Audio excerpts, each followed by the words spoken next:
Abibitumi Film, this is Ọnụọra and Ọbádélé. Come.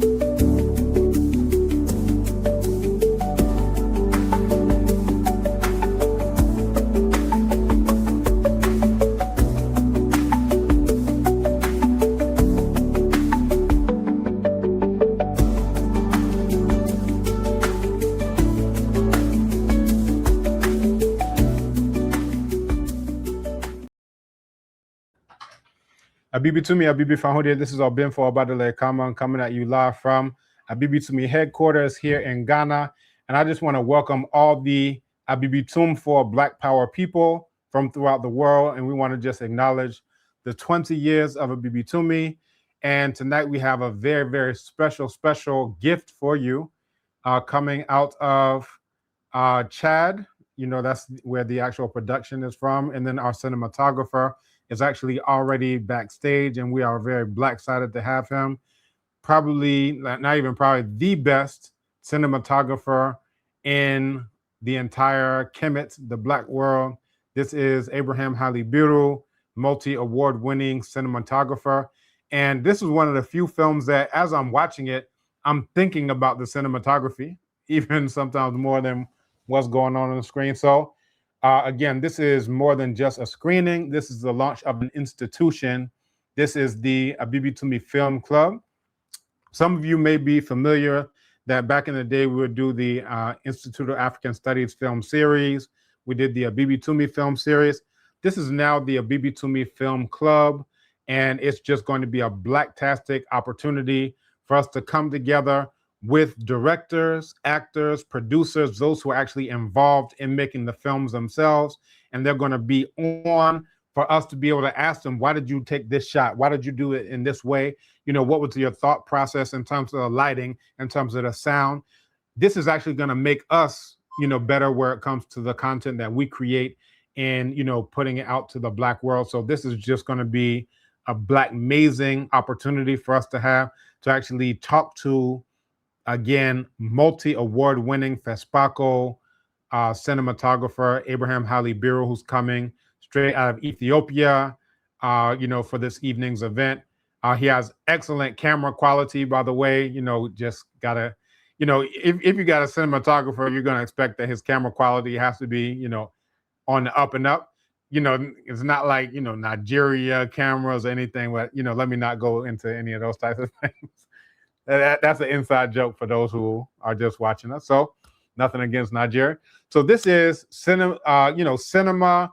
It is discussion. It is memory. It's critical thought. And tonight's film is Abouna, Our Father. And there's going to be a lot of emotional significance to this. Some of you may be familiar or aware that my own father transitioned, Ọnụọra. His father transitioned, I think, maybe 5 or 6 months after my own. And, you know, we're going to talk about that as well.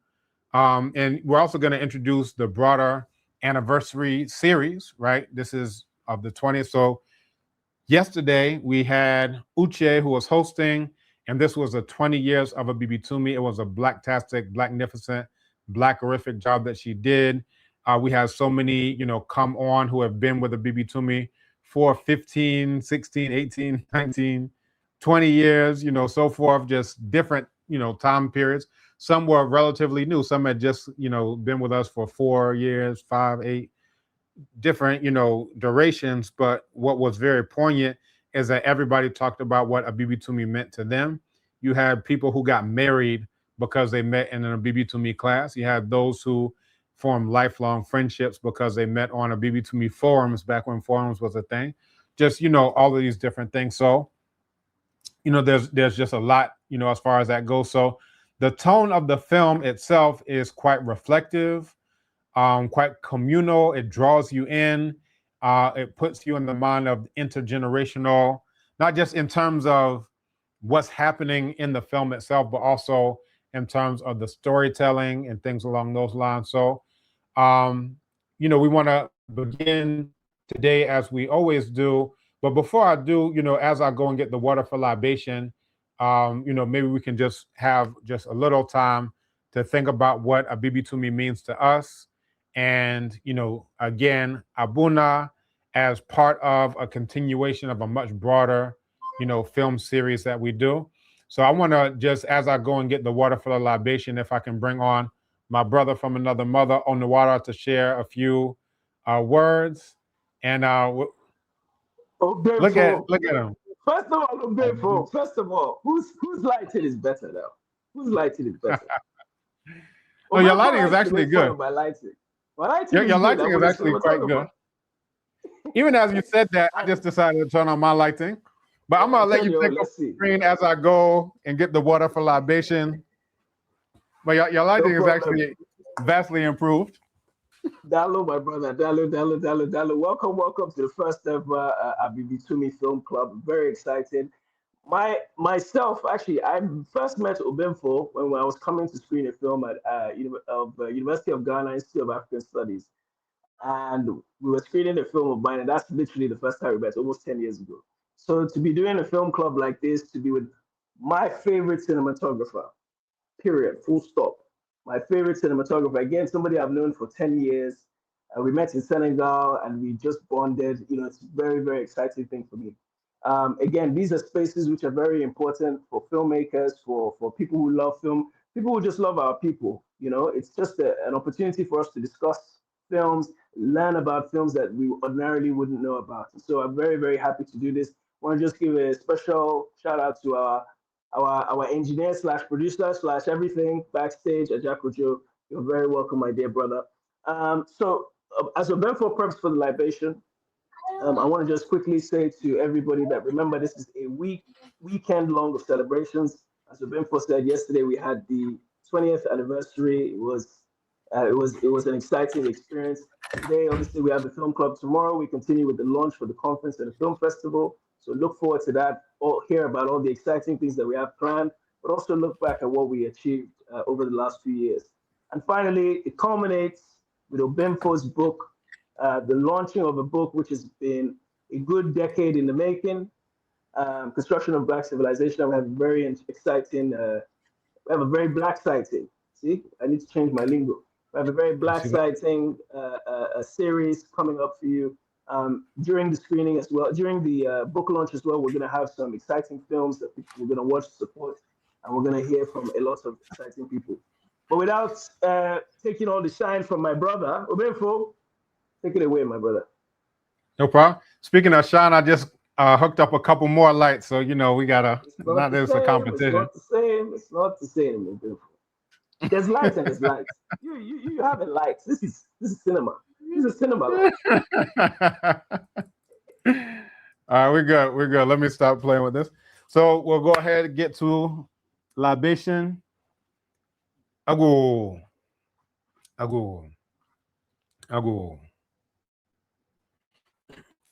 Otumfa already yonko ponchiro ponkwame chiro nsio no mansio. Asase yampone no asase adu muso adwene de mefedie. Aboso nya so modo sinti yintimi mo ndi baako na so yefe baako de efemu nyina. Na broko adaw na ndam di ajiman. Aso di beso bo afoso djefo. Mu nyina afire tifin fo apia to aye mu na ammra. Mu na majumonsi. Ometutu, ile tutu, oyi tutu, ona tutu. Tutu la roye.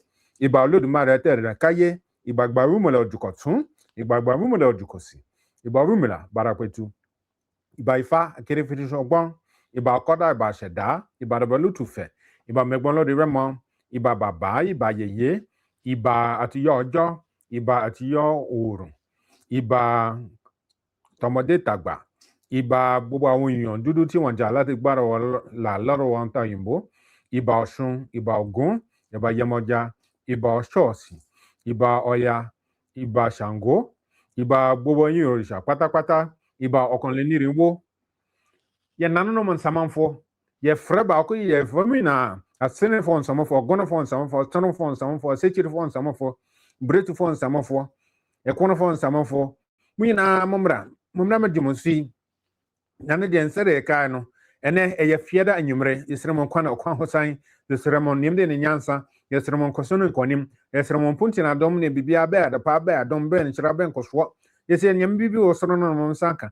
Yɛsɛ woforo de apa na yɛpiaw. Ɛna yɛbɛyi Abouna a ɛyɛ ahwetie kɛseɛ a ɛfiri Chad a deɛ ɔtwa ahwetie no ankasa na wɔ Ethiopia a obeka yensa enyumre I from Abraham Haile Biru mo shira also mokra mo na nsika my nimfra my sonsi my yonkote wu my boni bia nsi ekwem ma bibia be ya de boni ma ensi ekwem kura san say ye na ekonkoden e de ma Abibitumi ena Abibifa ho de eni so ade hu no a ye de asi eni so ma bibia nkoso toten de ma ye we na asere modawroma mo gina achi pa san say se atuo se enya achi ginafo a na eto enti sere ye ka no mo mbuayen awo konyansi na aso manu wo badiasa man wo awia man wo anajo man wo kra na so dachi bia man koto na no siedo na ye ya paya na ya boyidin wo apai no mo ye sra modawroma afida tamfo bia ka no nkona bibifo digade Abibitumfo digade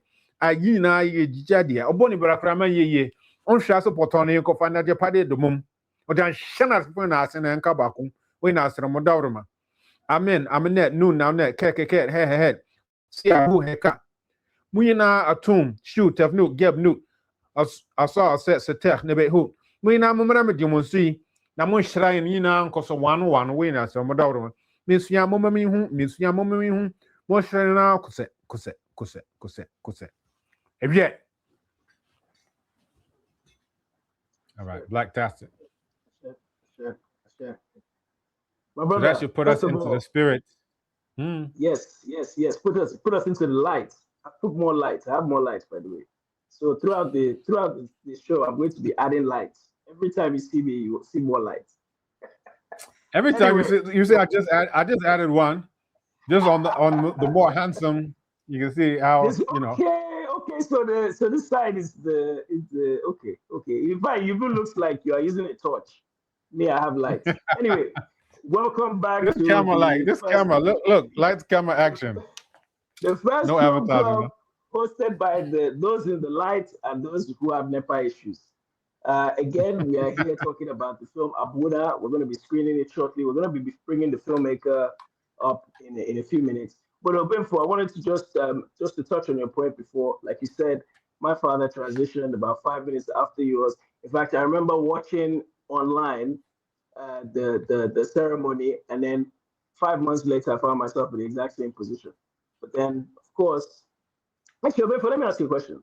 You know, you were fortunate enough to have your father for, at least 4 decades plus, right? Do you feel now you need his guidance, even though his physical presence isn't there? But do you feel sometimes you need his physical presence more than you thought? When he was around? Well, I'm actually, this is something that I bought for my father, right? The Bogolam that I'm wearing this evening is actually one that I bought for my father. And when he transitioned, there's an expression that they have in Akan, where they say Odupan Tutu, which is a great and mighty tree has fallen. So everybody knows that expression, Odupan Tutu. And when I thought about it, so it's one thing to hear it, it's another thing to experience it. And what it made me feel, I'll say, is that imagine you're in a forest and there's like a huge tree, right? Odum, a silk cotton tree, any huge tree.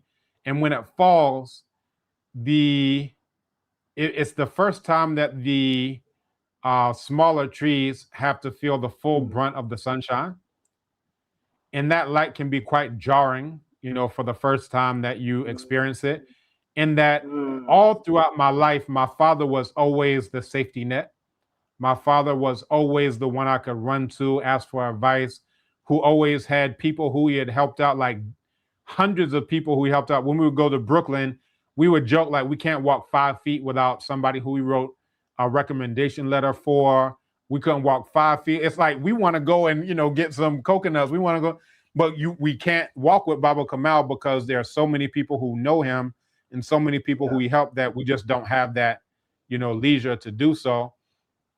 And the fact that the one who needed to help me with arranging his funeral is the one who we're having the funeral for, the one who I need advice on what to do, the one I need to, and we did 30 recordings. We called them the Kanban Kantanka conversations, right? It's amazing for us to have been able to do 30 different recordings and have conversations about everything you can imagine. Whether the supreme being has really given us an assignment, the role of traveling and developing one's wisdom in life, like, understanding diet and, just everything, every conversation you could ever imagine. We have those. You remember there was one I watched. There was one I watched with you and him, and I commented. I don't know if you remember this one. And I told you I started crying. Did I tell you? I don't know if you remember. It's a few years ago. And at the very end, you looked at your father. You said something to him like you're just. I just have to say, in your own, stoic kind of way, you were like, you're like the best father ever. And I was the whole thing, and then I watched like the follow-up ones to that. But it's just check. I mean, knowing you've probably already researched it and found exactly what video, but it reminded me of that when you talk about your father. For me, unfortunately, my father, he transitioned at 90, almost 90. Well, the age wasn't clear, but around 90 is what it was supposed to be. And he had me when he was about 50. So, even, and then at 70, he got sick, paralyzed, and he couldn't communicate for 20 years. So it's funny, in the whole time that he was around, I could interact with him, but I couldn't interact with him. So when I see you when I used to watch the videos with you and your father, I just used to feel, I didn't realize I was missing something until he transitioned. I said, you know what, I could have still just sat next to him a little longer. Maybe I would have taken a bit more, taken a bit more in. But, that, and I was saying this to Ajakoju, I think it was yesterday, where I couldn't believe that I've never met your father. In all these years, I never met your father, never spoke to your father. So I just, you've been to my house, so you've seen my father, but he was paralyzed. You've been to my house, but like, I've never met your father. I was like, how? It doesn't even make sense. But it's one of those things. Even as you said, it's just dawning on me that that's the case. Because the times that you were in Ghana was before he repatriated, and then when he repatriated, you all hadn't come to Nigeria yet. But wow. Yeah. It's just, but listen, there's a reason for things happening the way they did, and we are here, my brother. So they've done something right for them. One thing that I, think about with space and time having passed is that I was very fortunate to be able to tell my father on multiple occasions that I love him. And, to tell him he's the best father that could even be conceived of. And so I did a talk last year. Oh, go ahead. Yeah. No. Finish what you're saying. So I did a talk last year. I was invited to give the keynote at the, they did an unveiling of a statue of Baba Omoale. And as some you may know that we did an unveiling of a statue of Baba Kamal in 2024. And I drew several parallels that both Baba Omoale and my father were the most hated black men in the United States of a murderer for at least a period of time. When I say hated, I mean hated by the enemies who we're supposed to be hating as well, right? But and because of that, there was all type of backlash and blowback and so forth and so on. Both dedicated their lives to their people in the most sincere way that you can ever imagine. But what I said is that the thing that is most notable about both of them is that they were about what they said that they were about, that sincerity, and then also that they were there for their families. So when we unveiled a statue for my father, it was not just because crackers hated him or he became famous on our side or infamous on their side. And the point that I made was our heroes are their enemies and their heroes are our enemies. So when they say the founding fathers, those are psychopathic rapists, murderers, torturers, genocidal maniacs. That's what they call founding fathers. And, recently there's, talk about a sister who had to escape from George Washington. That's why it's always ridiculous when people say African American, because American, that's George Washington, that's Thomas Jefferson, these rapists, murderers, killers and so forth. And then you say you're an African version of that, or you're a Black American, you're a Black version of that. And the fact that America is even named after Amerigo Vespucci, and you have people who will fight tooth and nail, like not all of them, but some people who are like, yeah, I need to change my name to something significant. I'm gonna call myself, whatever. But then on a collective level, we never think, well, why are we agreeing to have the collective name of, this cracker? But, the core point that I was driving at is that who they were and still are to their families is the reason why their families honor them. And that's the reason why they're deserving of respect, more so than how many of our enemies hated them or how famous they may have been when they gave a speech, this speech or that speech, or how it may have been broadcasted or any of those things. That the reason why you respect them is because of their being, who they be, as Nana always says, as she gets that from Baba Wade, but who they be, and just that sincerity of being about what you say that you're about. That's why you respect a person. There are people who are out on the lecture circuit right now who all they do is, they chase after girls after the lecture. They, don't, well, I don't want to give too many clues because people will be like, I know who you're talking about. But, you have people who are, I guess, erudites, or they have whatever kind of knowledge or whatever they, are supposed to have. But one thing that they don't have and most likely will never grow to have is respect of their children, is the respect of their wives. And that's really what separates someone who's going to be an ancestor from somebody who got famous because crackers put them up on, whatever platform. There's a difference, right? We're striving to become ancestors, and we're striving to help others around us become ancestors. We're not striving. And it's interesting. I think about this. I wasn't going to say it, but it reminds me of when we went to the Ancestor Wall in Prom. And Nach Wezu, who taught on Abibitumi for some years, was there as well.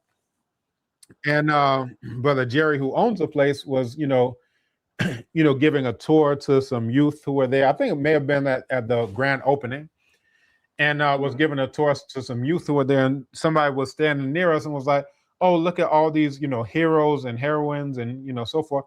He was like, "No, not all of these are heroes. Some of them are villains. These are just famous, dead people." And, basically what he brought up, he's very blunt to the point. That's not a commentary on, the Ancestral Wall, which is an amazing place. I've been there a million times. But, just to the point of us disambiguating between people who are famous versus those who are actually ancestors. And for my father, I can vouch, and this is the thing, like, I grew up in the so-called conscious community, so every famous lecturer that you can imagine, anybody you can name, came through the bookstore at some point in time to give a lecture, right? So I grew up, Nana Khalid Muhammad stayed at our house. Nana Kwame Ture stayed at our house. Nana Charles Finch, who's recently transitioned, stayed at our house. Any famous person, Baba Anthony Browder, anybody you can name came to our house. But I always told my parents that, and these are people who I respect greatly, right? The names I'm mentioning, these are people I respect greatly. I always told my parents, I respect them more than I respect any of these people who ever came to our house. Not that they weren't about what they said they were about, but the people who I can vouch for 24/7, 365 were about Black liberation are my parents. This isn't an act. This isn't a game. This isn't a joke. Where, oh, well, on the weekends we give these lectures, but every other day we're out, at the sports bar, or we're out at the, no, this isn't an act. This isn't a game. This isn't a joke. This is 365 days a year working on Black liberation behind the scenes when no one is watching. There were things that my father would say, these are things that I always do, things that I never do. And these are things that I even still do to this day. My father was like, anytime I go into a building, any public building, wherever I go into, never hold the door open for a quote unquote white person. To this day, I never hold the door open for a quote unquote white person. There's nobody who's going to give him a standing ovation because of that. There's nobody who's even going to know that, right? that that's what he's doing. But he said these are things that he does for his internal psychology and so forth. There, you know, he'll have things where he would be like, I never put a white shirt on top of a black shirt. He's wearing clothes. He has an undershirt. But he would say, I'll never put a white shirt on top of a black shirt. He said, this is just something that I do for my personal psychology. And nobody is going to be like, oh, yeah, let's give him more thumbs up or more likes or more followers. This is just every second of every waking hour, every second of every waking day, thinking about Black liberation. And, you know, for me, my mother, this is something that I'm thinking about recently. So in my closet, nobody sees the inside of my closet. Hold that thought. Hold that thought. Let's bring on our guest because we're gonna have this conversation with him. So I forgot we were. It'll be good. I forgot where we were. Yeah, let's do that. Let's do that.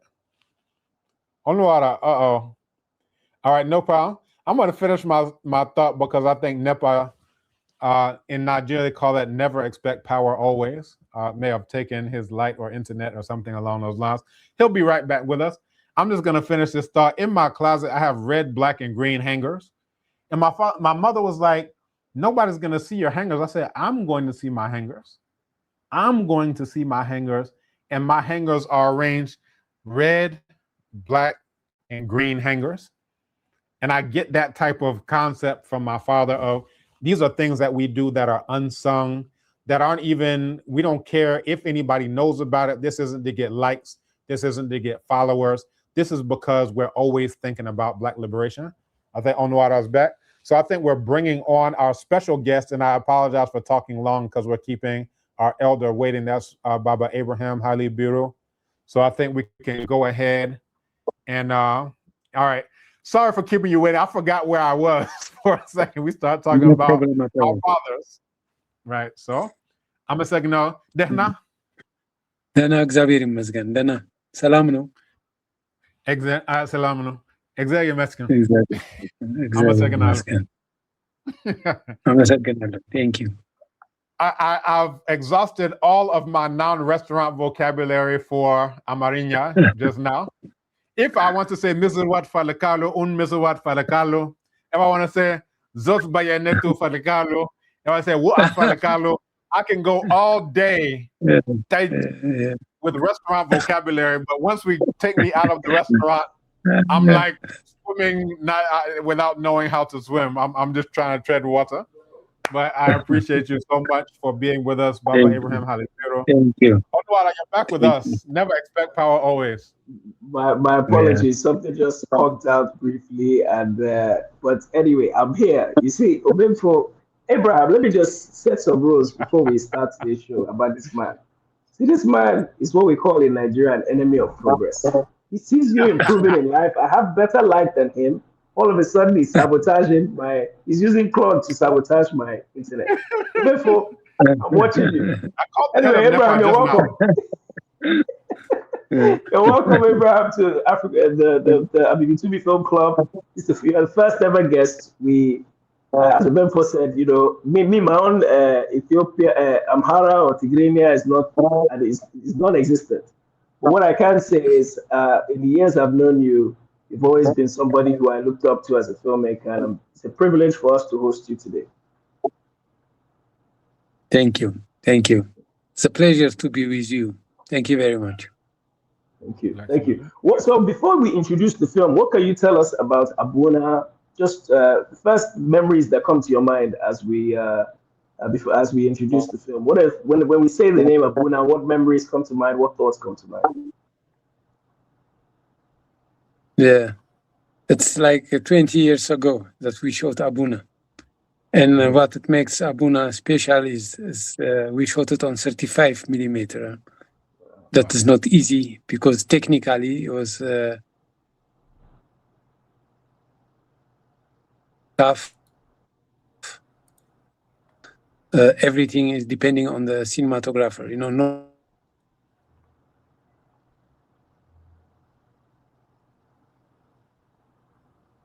camera you can find it, but in Africa there is no film camera at that time, 20 years ago. Now we are talking about 20 years ago. So that was technically was tough. In that sense, for me was challenging. I was working more at that time in Europe. So to come back to Africa and trying to do everything perfect, because normally when it's cinema, you don't see your pictures, just because there is a little camera in the film camera. That's what reflecting what you see. It's not the image what you get at the end. As a cinematographer, you know what you are doing, but for the director, it was very difficult. You know, he get just a small screen at that time, just to have the idea how it will be. But it was a black and white. So normally, for the director, it was not easy. In that sense, you know what you are doing, but the development of the movie is in Paris or in Amsterdam or in London. So you get it back after a week or 10 days. So it was not easy for the crew, you know, waiting to see what we are doing. But it is exciting too. Now you have this digital video and image. That's much easier to see it. But at that time was also exciting to do what you do, and then at the end you get the answer from the laboratory, because it must be developed. The film must be developed, and when everything is okay, that's great. You know, it is perfect. And yeah, the memories of Abouna is special, and also for the director Haroun, Mahamat-Saleh Haroun. It was his first time on 35 millimeter. So you know, you need to know how things go, and you need to know cinema. Otherwise, it is so complicated and tough for the director if you don't see your material, and it takes, when you shot the first day and then you wait for 10 days, that's not easy. Of course, that's not easy. So it was for all of the crew was waiting for the answer. You know, when we get it back, that was exciting. Yeah. As a cinematographer, of course, I know what I was doing, but still, you know, when if something is wrong, can you imagine? Because already you left the location, you are on the third or the fourth location, and then you get the answer. So if something is wrong, what will happen? It will be a disaster. So you need to know what you are doing with all that means. So it was when I see it back, because now people, they don't shoot much on film. So yeah, that's but that memory stays always with me, because I had only one assistant too, Mathieu. Mathieu is from France. We was the only two guys responsible for the technical issue. Can you imagine in other in Europe or in the US, it's a big crew. So we was two guys for the image responsibility. So that's exciting, and that was a nice time actually, if I remember. But it doesn't seem it doesn't look like it was 20 years ago. But we shot it. We shot it like in 2006, and now it's 2026. So can you imagine how old I am? I was just graduated. I was also just graduated. You're just a boy. You were just a boy when you made the film. Don't worry. That time, yeah, that was. And no. Yes, carry on. Yeah, that was a nice time. But you know, for Haroun was not. That was his big movie. Everybody was working on that. It is. You know, when we make movie in Africa, it's totally different different than in Europe or somewhere else. Completely different. Completely different. Yes, and understanding too. Costume, there was only one lady getting all in the sack and walking. Somebody has to do hair for 15 members of the crew. It's tough. It's tough. Yeah. It's tough. It was, but at the end, the result is so good. Everybody, because it was passionate and everybody want to do it good and nice, even though for the most of them, it's for the first time that they were shooting on 35 millimeter. And some people asking you if you can rewind it and see it, and that kind of thing. So it was so pure. People was like everybody want to see what we was doing, but no, when we say we need to wait, everybody was like, wow. And then everybody every morning is anything, any news, But when we shot Abouna, it was the laboratory was Ex Machina, so there was all French guys. Yeah, Ex Machina was that, and I think they don't exist anymore. But Ex Machina, you need to meet these people before you start to shoot, so to understand what kind of lighting, what kind of color you use. So when they saw me, they were surprised because they thought I was coming from Holland to France, to Paris, and they was expecting a Dutch guy, a white guy. I was in the laboratory, and then I arrived and I asked, I have a meeting here with Mahamat-Saleh Haroun and the laboratory. And they say, okay, have a seat. And they forgot me because they was expecting a Dutch guy, a white guy. So finally, I asked again, it was almost 30 minutes ago. So please let them know that I'm here. So they made a contact, and finally, the guy came from the laboratory team. And when he saw me, he was like, what? That's not correct.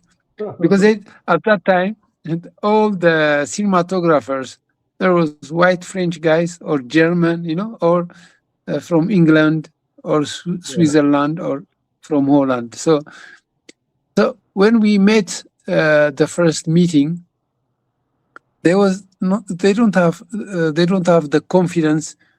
They thought this guy, he can't be well understanding the cinema. So there was like, wow, there are risks.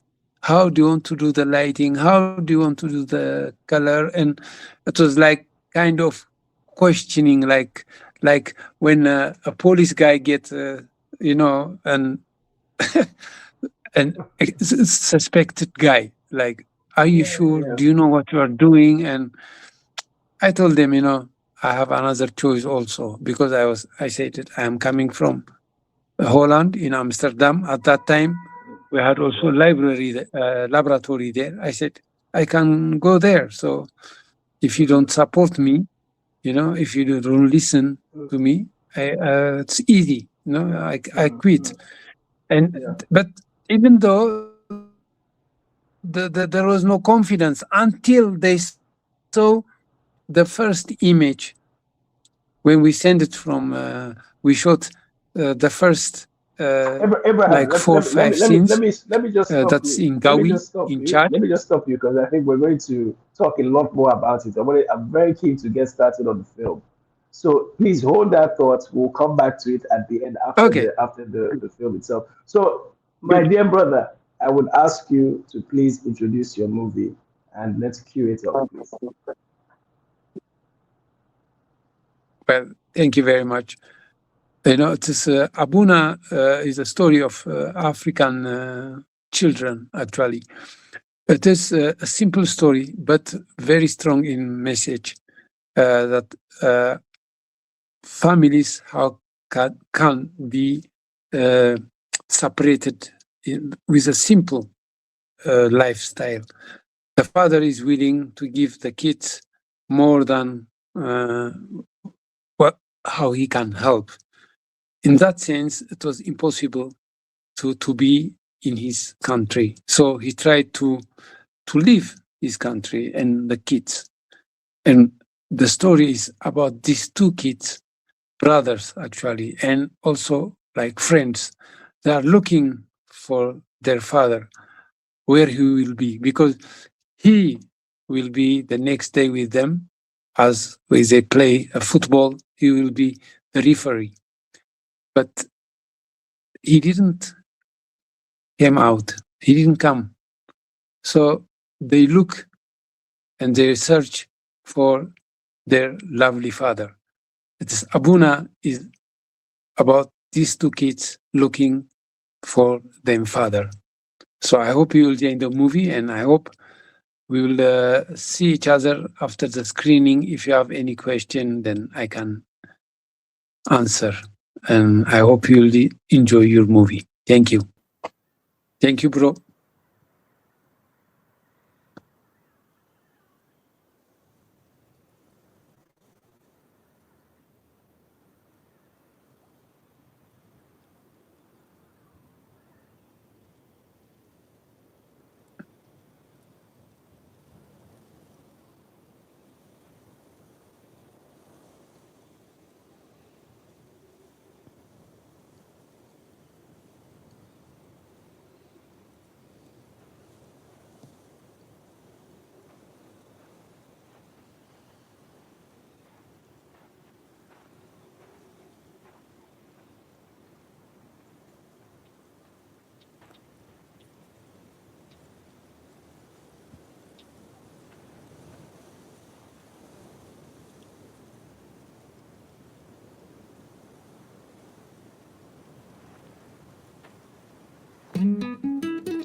Yeah. Yeah. Yeah. Can you hear me now? I go. Can you hear me? All right. Yes now, no sound, but yes now. Okay. Can you hear me now? Yes, we hear you. So what I just gave was the winning lottery number for anybody who heard it. You know, I'm only authorized to share it one time. So if you didn't hear me before then. But people are in the chat, and I have Kala's comment on screen. Abraham did an awesome job with the cinematography. This was beautifully done. And then again, magnificent work. And Amos Selassie really enjoyed it.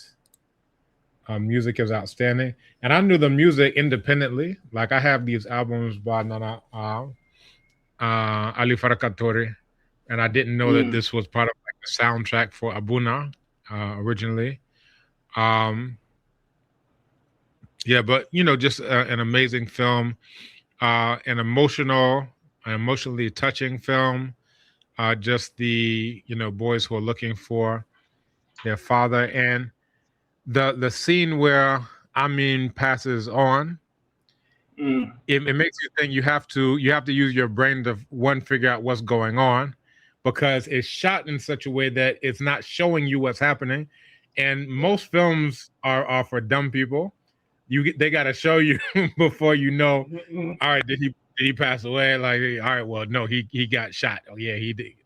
But it leaves it to your imagination, to the point that when I watched it, I had to go back, because you see, the the sheet covering, as the body as the elders are moving, and then it pans to the brother who's sad, and you know that the night before they were reading the story, you get the view of the window that's coming out, and then you hear her crying, and you just have to. And the thing is, it's not on camera.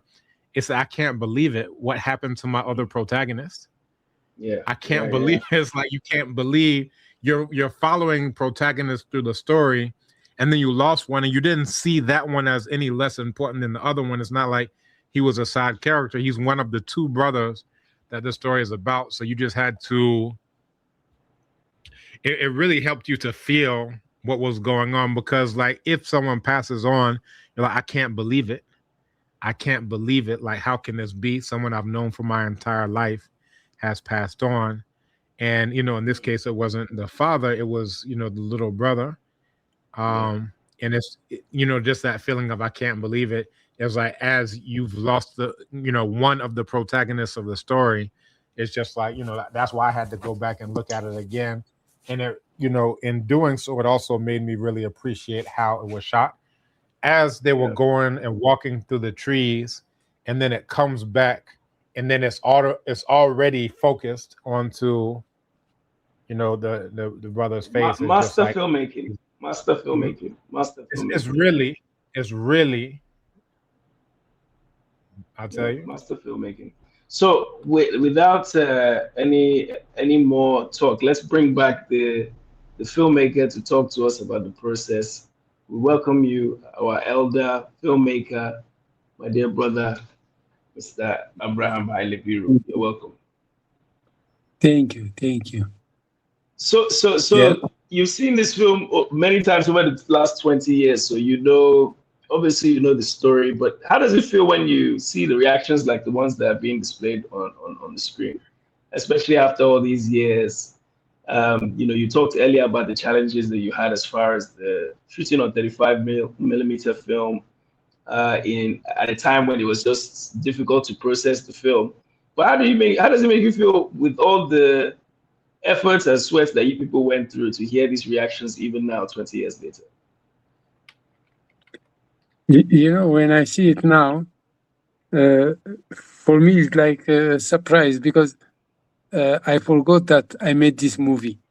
So I see it as as a person who see it for the first time, it's crazy because I know all the details, when we was in the village or in the city, in N'Djamena, etc. But still, it's always like shocking way that they try to steal the film reel, from the cinema, etc. Every time I thought, oh, somebody will catch them, but it's always surprising. I know what happened, but still, yeah, it is so amazing, to see it back. And then, at that time was in Africa, not so many movies are made. It's very limited because of the budget and the technical issue, etc. It was not much. That is one of the surprising, that was for the first time in Chad that was made a movie with 35 millimeter. So that was amazing. And, Could you talk about how this film came to be? So if you talk about the director of Mahamat-Saleh Haroun, and then yourself, what were you doing? How did you? Where were you both coming from in terms of what were some of the projects that you did, and how did you arrive at making this film together? What was that process like? That was Mama Africa. He made a movie on video. Yes. Mahamat-Saleh Haroun. I copied that movie for my thesis film for my master's degree in film. I literally copied. I made a short version. If you've seen it, my film OG is based on that movie. Yeah. And the screening was in Rotterdam International Film Festival. I was there too. So a group of African filmmakers came to the Rotterdam International Film Festival. And I had also a movie there, which made in Holland. So I don't know how, someone told them that there was an African cinematographer in that festival. And they were surprised because they said, no, we don't know African film cinematographer. But I said, no, there is someone here. And this guy invited them to see my movie. And Mahamat-Saleh Haroun was there. Abdurrahman Sissako was there. And some African filmmakers they came as a group. And when the movie was finished, there was an award. And I got that award for cinematography. So when it was finished, they came and they introduced themselves and they say, oh, we are from Africa and, we are filmmakers and we don't know you. So I said, okay, nice to meet you. And it was nice. But they was looking for, there was a little bit fed up with some European cinematographers because they are a bit, they like when they came for a week and 8-10 days and then they already exhausted or they don't like to stay in the villages or whatever. So they was struggling. And Abdurrahman, he said, Abraham, why are you not coming to FESPACO? I say, I'm not yet good enough, so I need to have time, and then I will come. But he said, we will invite you if you are interested.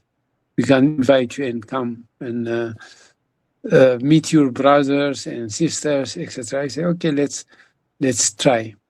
And then I was invited. But before that, we made a movie. They invite me in Ethiopia because of Mnet, the DSTV. There was a lot of critique on DSTV at that time because there was just buying Americans' movies or series and they screen only these movies. So there was a lot of critique that they don't do anything for African story. So they had a new For generation those who don't know, program. if I could just explain, that's Mnet is DSTV, which is the big cable company from Zanzibar, South Africa, and they pretty much Yes, everywhere across this part of Africa, they dominate TV. Carry on, please, my brother. totally. Yeah, totally. So there was a lot of critic that they don't do anything for African stories, for African directors. So they had a program, they call it New Generation, and they choose like 3 or 4 projects. And one of the project was from Ethiopia. So, but the director and the producer from Ethiopia, they said, okay, we want to have Abraham in that project. So that was the start that they invite me to, even though the South African producers, they want to have a South African crew, because even they don't know me. So they said, no, it's on 35 millimeter. We don't want to take any risk. But the producer from Ethiopia was Maji Abdi. She was the ex-wife of Abraham Sisako. No, they met at that time through me, actually. But she said, we want to have Abraham. So they invite me. I made that short movie. The title was The Father, like Abouna. It is during the Derg time, the military dictator in Ethiopia. It was a 28-minute movie, but it was very catchy. It was the same in Ethiopia that happened. There was no movie about that kind of stories. So we had a chance to make on 35 millimeters the movie. It was a good movie. It was good, successful. So Haroun saw that movie too. So he was without any hesitating. He said, Abraham, I want to meet you. And he said, please come to Paris and let's discuss. I was several times in Paris. I say, no, if you are really interested, come to Amsterdam and let's discuss. And he came to Amsterdam. And the first question was, we stayed for a weekend together, and he said, Abraham, I know that I saw your movie, what you made, and you have the power that you can make a movie look like rich movie with a low budget. So how you shoot, how you use your camera, your color, your composition, etc. I'm very interested to work together. So we met and we discussed. For Haroun is also his big movie, his first big movie. So he was like, our directors, they are good in story, but visually they miss some points. So I can add in that way. I can help with lighting, colors, and composition, and the camera angle, etc. So that was a good team, actually. He's good in story, and then I can help him with the images. And it clicked together. It was in no time. He was very interested, and he said, Abraham, let's do it together. But he said, you promised me that this movie, even though we don't have a big budget, the beginning was like $400,000 is the budget, what he had. And he said, I want to have the movie look like a rich movie. But I say, no, if you don't have the budget, it's impossible to do that. But he said, no, I trust you, you can make it. So when he went with that script to different, like Canal Plus, Arte, TV5, etc., they was not interested. But we said, Haroun, let's make it compact. It's like almost 2-hour movie. That's too long. Let's put it in around 90 minutes, which is tough for the director, to cut, etc. But I said, Haroun, you need to do that. And that's not, you need to think well when you are shooting on 35, because before he made it on video, that was, cheaper. But when you come on 35, it's not cheap. So you need to think well. And then at that, I can help, like, not to cut too much, but as a director, you need also to let your actors play. You give them a space. and then the camera is, holding one shot and prepare well, rehearsal well, and then you shoot it. And if it's good, then you have a good image that you can create also your style. It's not like TV cut, but give the space, and then the audience is also concentrated in the big screen. You give them the time. That was what we was trying to do here. But for Haroun, it's not easy, because he said, Abraham, I need movement. The camera need to move. I say, no, Haroun, the camera need to move when is a reason. Without a reason, the camera doesn't move. It doesn't move. Because just like you don't move, you don't walk just like you make a plan and say, okay, I will walk. I will go there. I will do this. So you have a plan to walk. If you are crazy, you walk, you walk and go and you come. But normally you plan.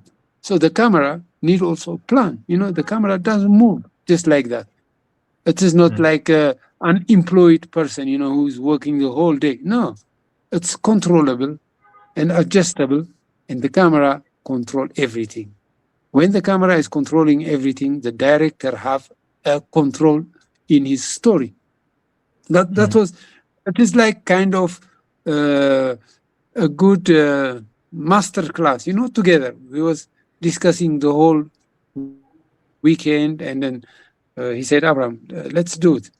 So the first time when we went to Chad, we start to read the village, Gawi. When you see the kids, the Quran writing and learning, the faces, etc. You saw that. The first week, we shot 5 days, and we sent it to Paris. The producer, the co-producer is Abdurrahman Sissako from Mali. Who is made films like Timbuktu and so on. Incredible film. Yes. Incredible film. It is kind of a dream team, actually. Incredible. That's top tier. Top tier. That's true. Yeah. He made at that time Hermakono. So when he saw, when first the laboratory was excited, because they was so scared, they was waiting for the material which was damaged or overexposed or underexposed, dark or whatever. So when they saw the material, they send us a message, a fax message, that it looks great, it is like good and beautiful, etc. So we saw just the fax is coming with the information. It was great, it was good, etc. And then Abdurrahman went with that material without any sound to these different TVs like TV5 and Arte, and they like it. Yeah, and we had a total after when we were shooting after 2.5 weeks, we have $900,000. They gave us 2.5, 3,000, 300,000, 400,000, etc. So our budget was sorry. So the starting budget was 400,000, and then when they saw the first around 400,000, around. Okay, it's less, but later we got more. But of course, that you couldn't add any budget because it was already we was doing with minimum. And even the catering was prepared by Haroun's mother, Mama's food. We were eating Mama's food. It's like a sandwich, whatever. We know the feeling. That's like, I think you said Uche did the catering for. Catering. She does the catering. She acts. She produces. Everything. That's what you have to do. Every day, avocado sandwich. But it's lovely. Okay, because we knew that there is no big budget. So it was nice. Everything was good. We was doing good, and we was happy. We was excited. We want to show a good movie, and that was the power what we had. So we didn't care about the food or where we sleep, whatever.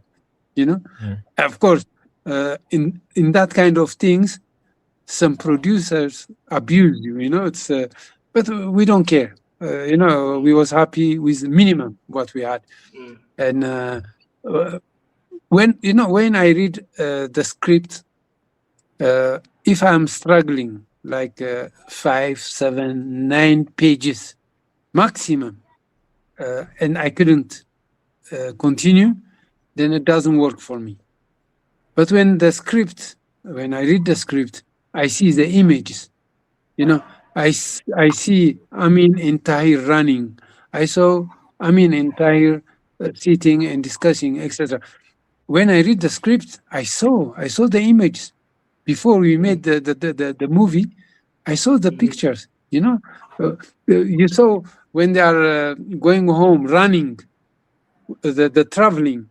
After they looking their father and they're going home, back home, they was running. We did it. That was traveling, and Haroun was driving the jeep, and me and Matthew, we were shooting. So simple, and we do it. We was doing like we will do 2 or 3 times rehearsal, because we can't waste that material. It's one shot and done, because it's long, etc. Because we pay a lot. So we did it 2, 3 times, and the 4th we did it. It was good, and Haroun is the driver. It's like. But I saw that image already it was in my head, and Haroun is strong in storytelling.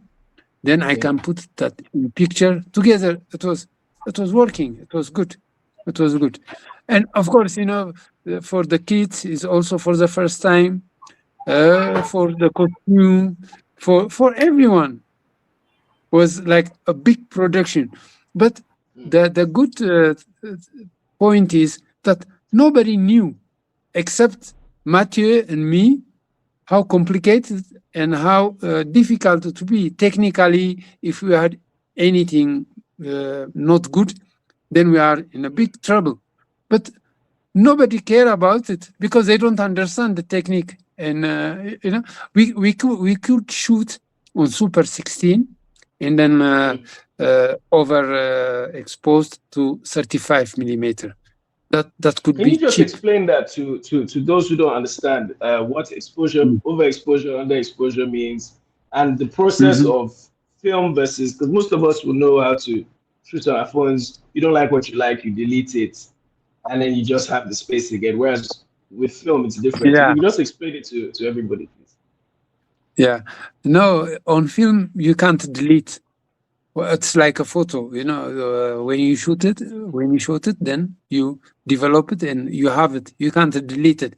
So for cinematographer, it's very important to control your light. If you don't control, if you don't know exactly how much light you use, you measure your light and you calculate it, and you transfer it to f-stop. The f-stop is important. How many lights coming to your film, to your lens. If you don't control that, it can be overexposed. That means it will be over bright. It will be too white, or underexposed. It will be dark, like this, for example. It will be much dark. So normally is this, or it will be too overexposed. What you see, the light is too much. So that's very difficult if you don't know about the light to control it. So that's the easy mistake what you make if you don't know much about light, or you can't correct it anymore. So in that sense, it's good to know your material and how to do it. I told you about the Ex Machina, the laboratory in Paris. They was very scared that I will damage the material, that I don't know how to control it. That's why they was pushing and telling me how to do it. Because they don't know me. It's okay, they don't know me. But when they saw the material, Ex Machina, they invite me for a dinner. And they want to discuss about the light. Because the light, how I use, it was for them, not the normal light, They have a big cinematographers in France. But that kind of light, they don't know. And then it's important when you light, I know the budget, so I will use the minimum equipment. It's not because, I want to have this and this and this. No, you need to support your movie. That means you need to know your budget and you are working in the budget.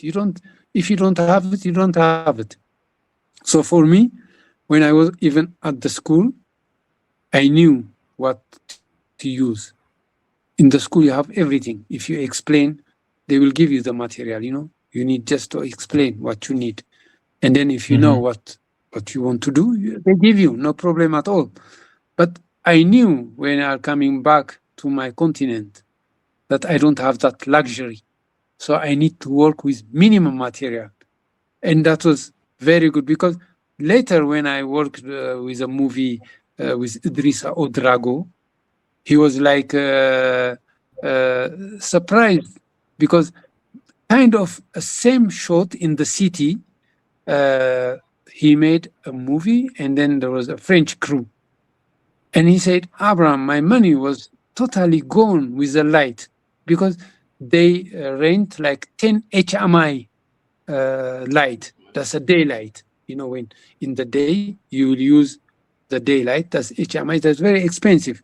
And then you have a ballast to change the normal light to HMI, to the daylight, etc. It was very expensive. And then when you come for 2 weeks or 3 weeks, you have all the material with you. So you rent it, even though you use it for 1 day or 2 days, you have the material with you for 3 weeks. And he said, Abraham, I'm scared because last time the big budget is gone for the light. I want to have kind of the same shot, but now he's a kid and he's moving. And then, the arc is like an arc. There are shops and he's walking there. So it's a dark, but you need to have light. But he said, Abraham, I'm scared because I don't have that budget, or I don't want to expend my budget in the light. And I said, okay, let me see. Let's go and check. And then I went to Burkina Faso for a visit. And then I said, no, Idrissa, we will do it for very, very cheap. And he said, Abraham, if you promised me and you do it, I will give you every day, they call it cadeau, a gift. And that was, for me, it's simple. When I saw it, I said, we don't need HMI. Just we need a reflector, or a mirror, just to reflect the light, the sun, and then it's the same. You put in every arc one. And that we don't need a light. I told him, Idrissa, we don't need a light. We will do this for maximum 15 euro or $15 maximum. He can't believe it because he gave more than 175,000 euro for the light, for 10 HMI light for almost a month. Wow. And then you need a generator, cables, etc., etc. Well, when we shot it, he was so surprised. And then, as he promised, every day he came with a T-shirt or he came with African clothes. That's the gift. Finally, what I got before he passed. Now he was preparing for another movie, The Mango Man, but okay, he passed away. But Idrissa was also very. Idrissa invited me after he saw Abouna. He saw Abouna, and he came and he said, Abraham, you are now ready to work with me. I said, oh, Your Excellency, that will be an honor for me to work with you. I said, no, Abraham, we are now colleagues together. So we met. The Killer the Day. We made that movie after Abouna. Yeah, that was nice also. But sorry, carry on. No, go ahead. No, it brought back some memories. I remember you giving a speech. I think he passed away. Idrissa Odrago we're talking about, great filmmaker from Burkina. In fact, he had back in the 80s under Sankara. Sankara gave him money to make, I forget which film it was, but Sankara supported him financially with making a film while he was in power. But anyway, he passed away maybe like 10 years ago. I remember seeing Abraham. You gave a speech in Dakar, if you remember, at Resida about, and you were wearing the clothes I think he gave you as the cadeau, right? Yes. It's like what you were wearing, Obem, for similar material to what you're wearing. But it just brought me back. And ironically, my thesis for my master, my master's in film, I focused on Ouédraogo's work, Abouna, and all these other films that were made by that cohort of filmmakers. So it's just bringing back all these memories for me anyway. But please carry on, please. No, for me it was a beautiful time. It is very nice. They are the masters, you know, very, very known and big, very, very high level in cinema, like Drissa or Abdurrahman or Haroun and others too. So it was, I was at that time very young. For them, like they see me as a little brother, you know, it's like they see me like a kid. And every time, did you eat? Did you sleep? Did you, you know, it's like for them, it was like, for me, it was like heaven, you know, it was like everything arranged for me. They protect me. And it was the best time that I had at that time. Haroun was like, and then after that, when we made Darat, you know, Darat was like, Haroun was at the time so good. Darat, for sure. Yeah, Darat was also very, and everything what we do was minimum budget. You know, you don't need, you need the minimum. You don't need to exaggerate, you know, whatever. So for me, it's important that I support the movie. In that sense, I support also the director and the producer. It is not exaggerating. I can do with minimum, and then I can do it good. So that's the difference. You know, when you do the cinematography, you are responsible also for your movie. That means you need to support your team. It's not making conflict or, you know, making fight with your budget. No, you need to support. The important thing is, it is not about attitude or whatever. You made your movie, then you will show your attitude when the audience like your movie. You will say, here I am. Yeah, that's it, you know. Then you go to Cannes.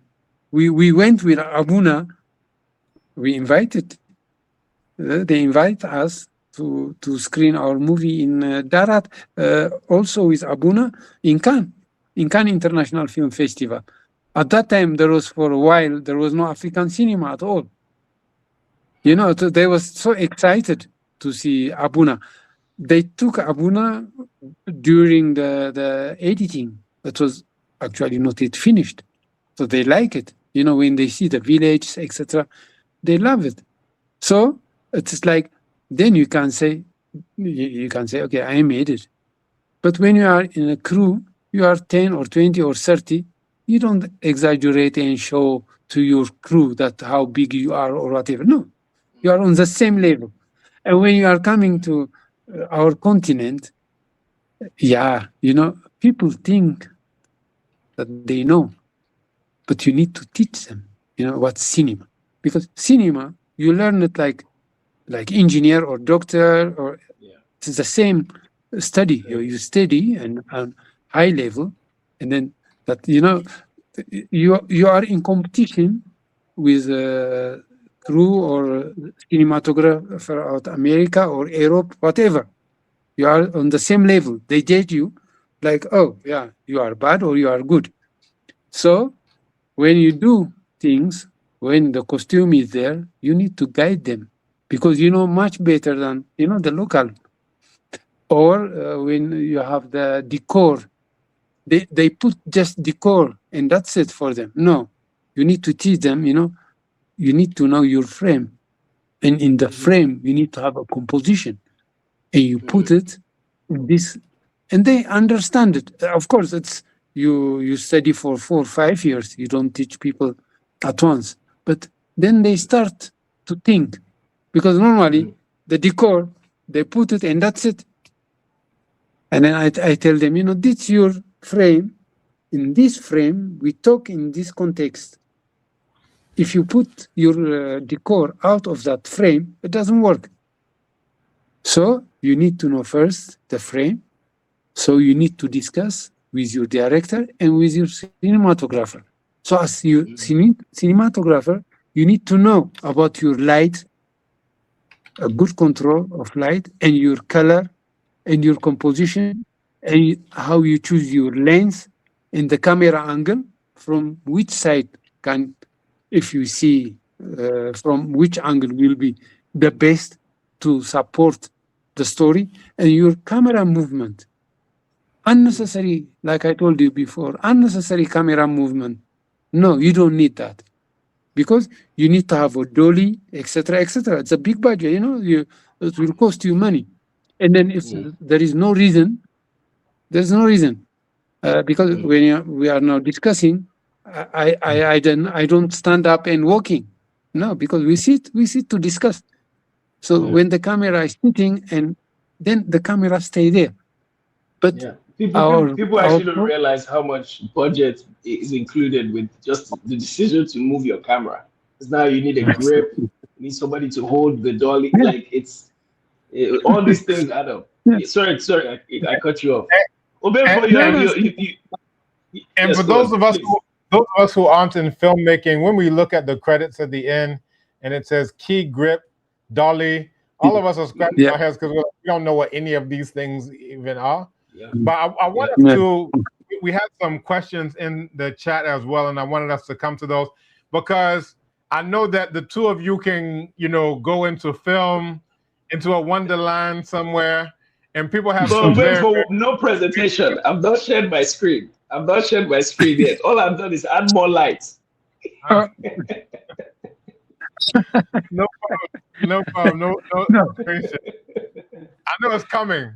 You'll say, "Oh, for my masterpiece, let me share my screen and show you what I did." And now we're looking at all. Okay. So my wife, if I don't ask my wife's question, I will have a hard time in this house. So she says there was a dedication to two people mentioned at the beginning of the movie. I think it was Naima and Tahir. Who are the two people this film was dedicated to, and why?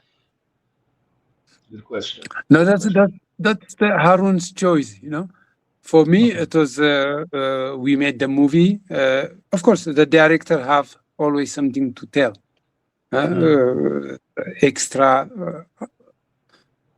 But for me, at that time, he didn't told us or me why or what. Just he asked me, "Abraham, let's make the movie."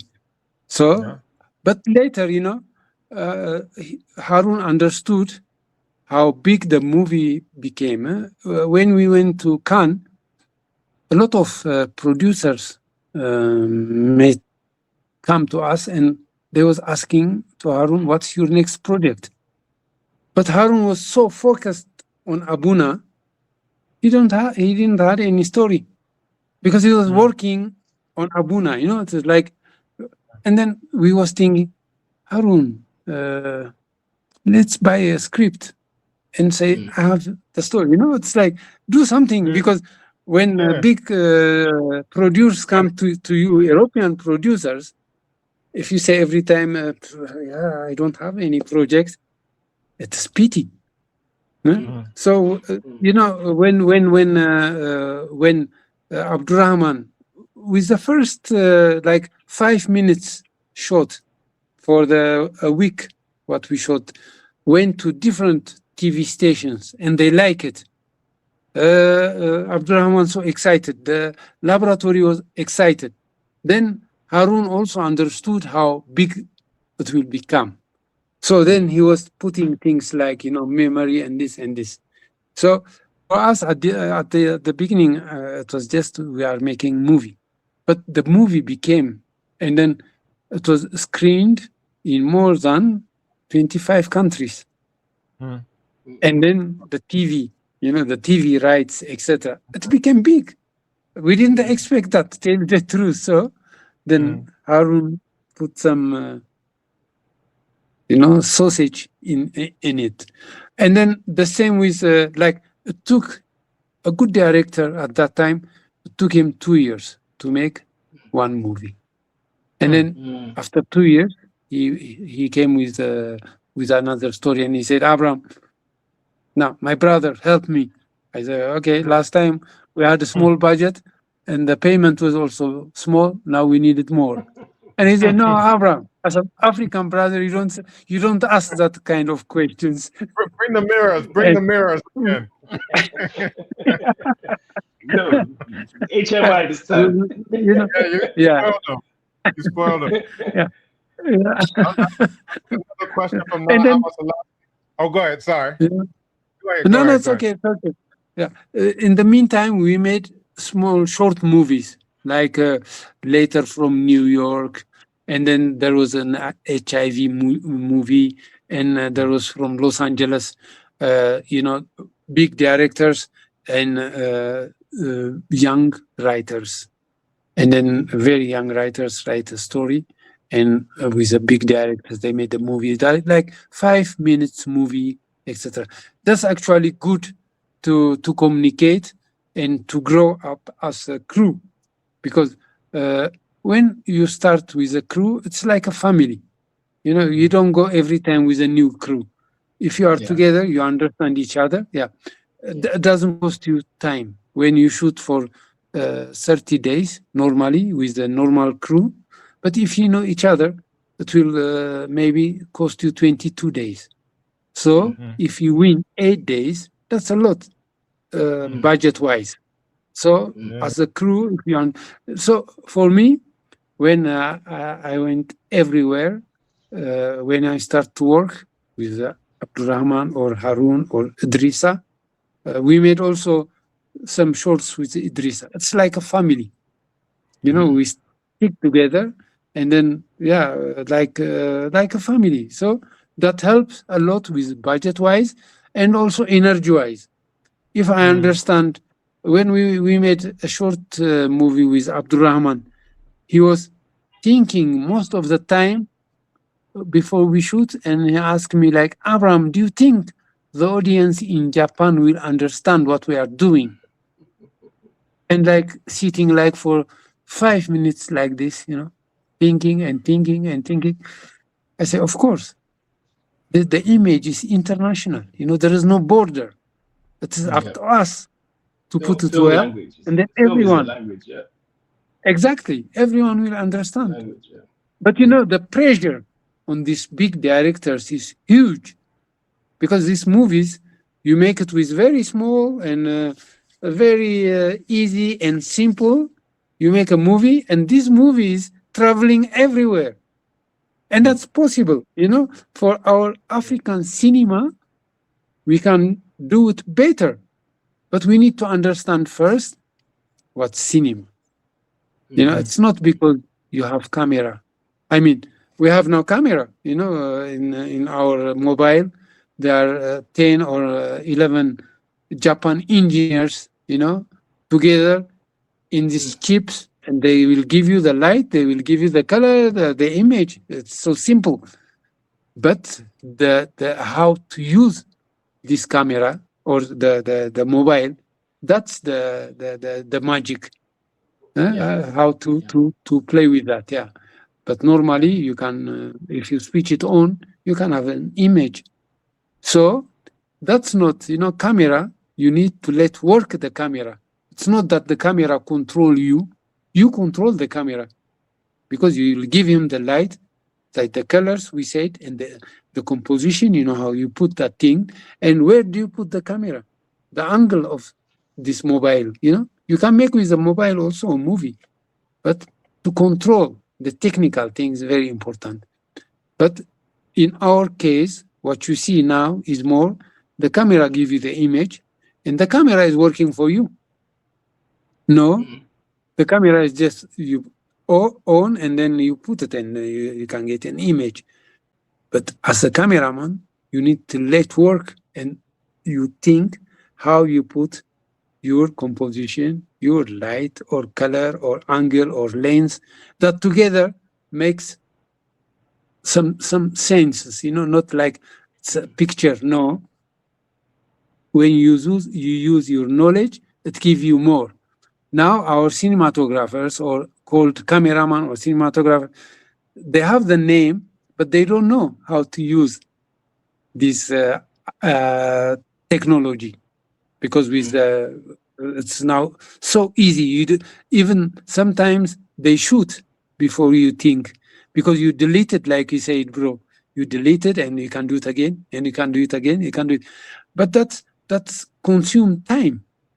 It's better to have the time together and focus and doing good, not just shooting and shooting and shooting. At the end, just you run, and at the end, what did you do? I don't know. We shot a lot of shots, Then in the editing is like a huge image that you don't have the time to edit it, etc., etc.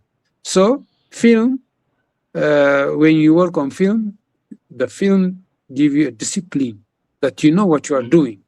When you know what you are doing, then you can compete with others. I born in Ethiopia, so it doesn't matter where you are from, but with image you go without border everywhere. And then when Abouna was screened, I got email or postcard, etc., through the producer, through Paris. People love it. But when we were making these images, like I told you, it was fun for us. When you enjoy it, when you love you are doing, there is always a result.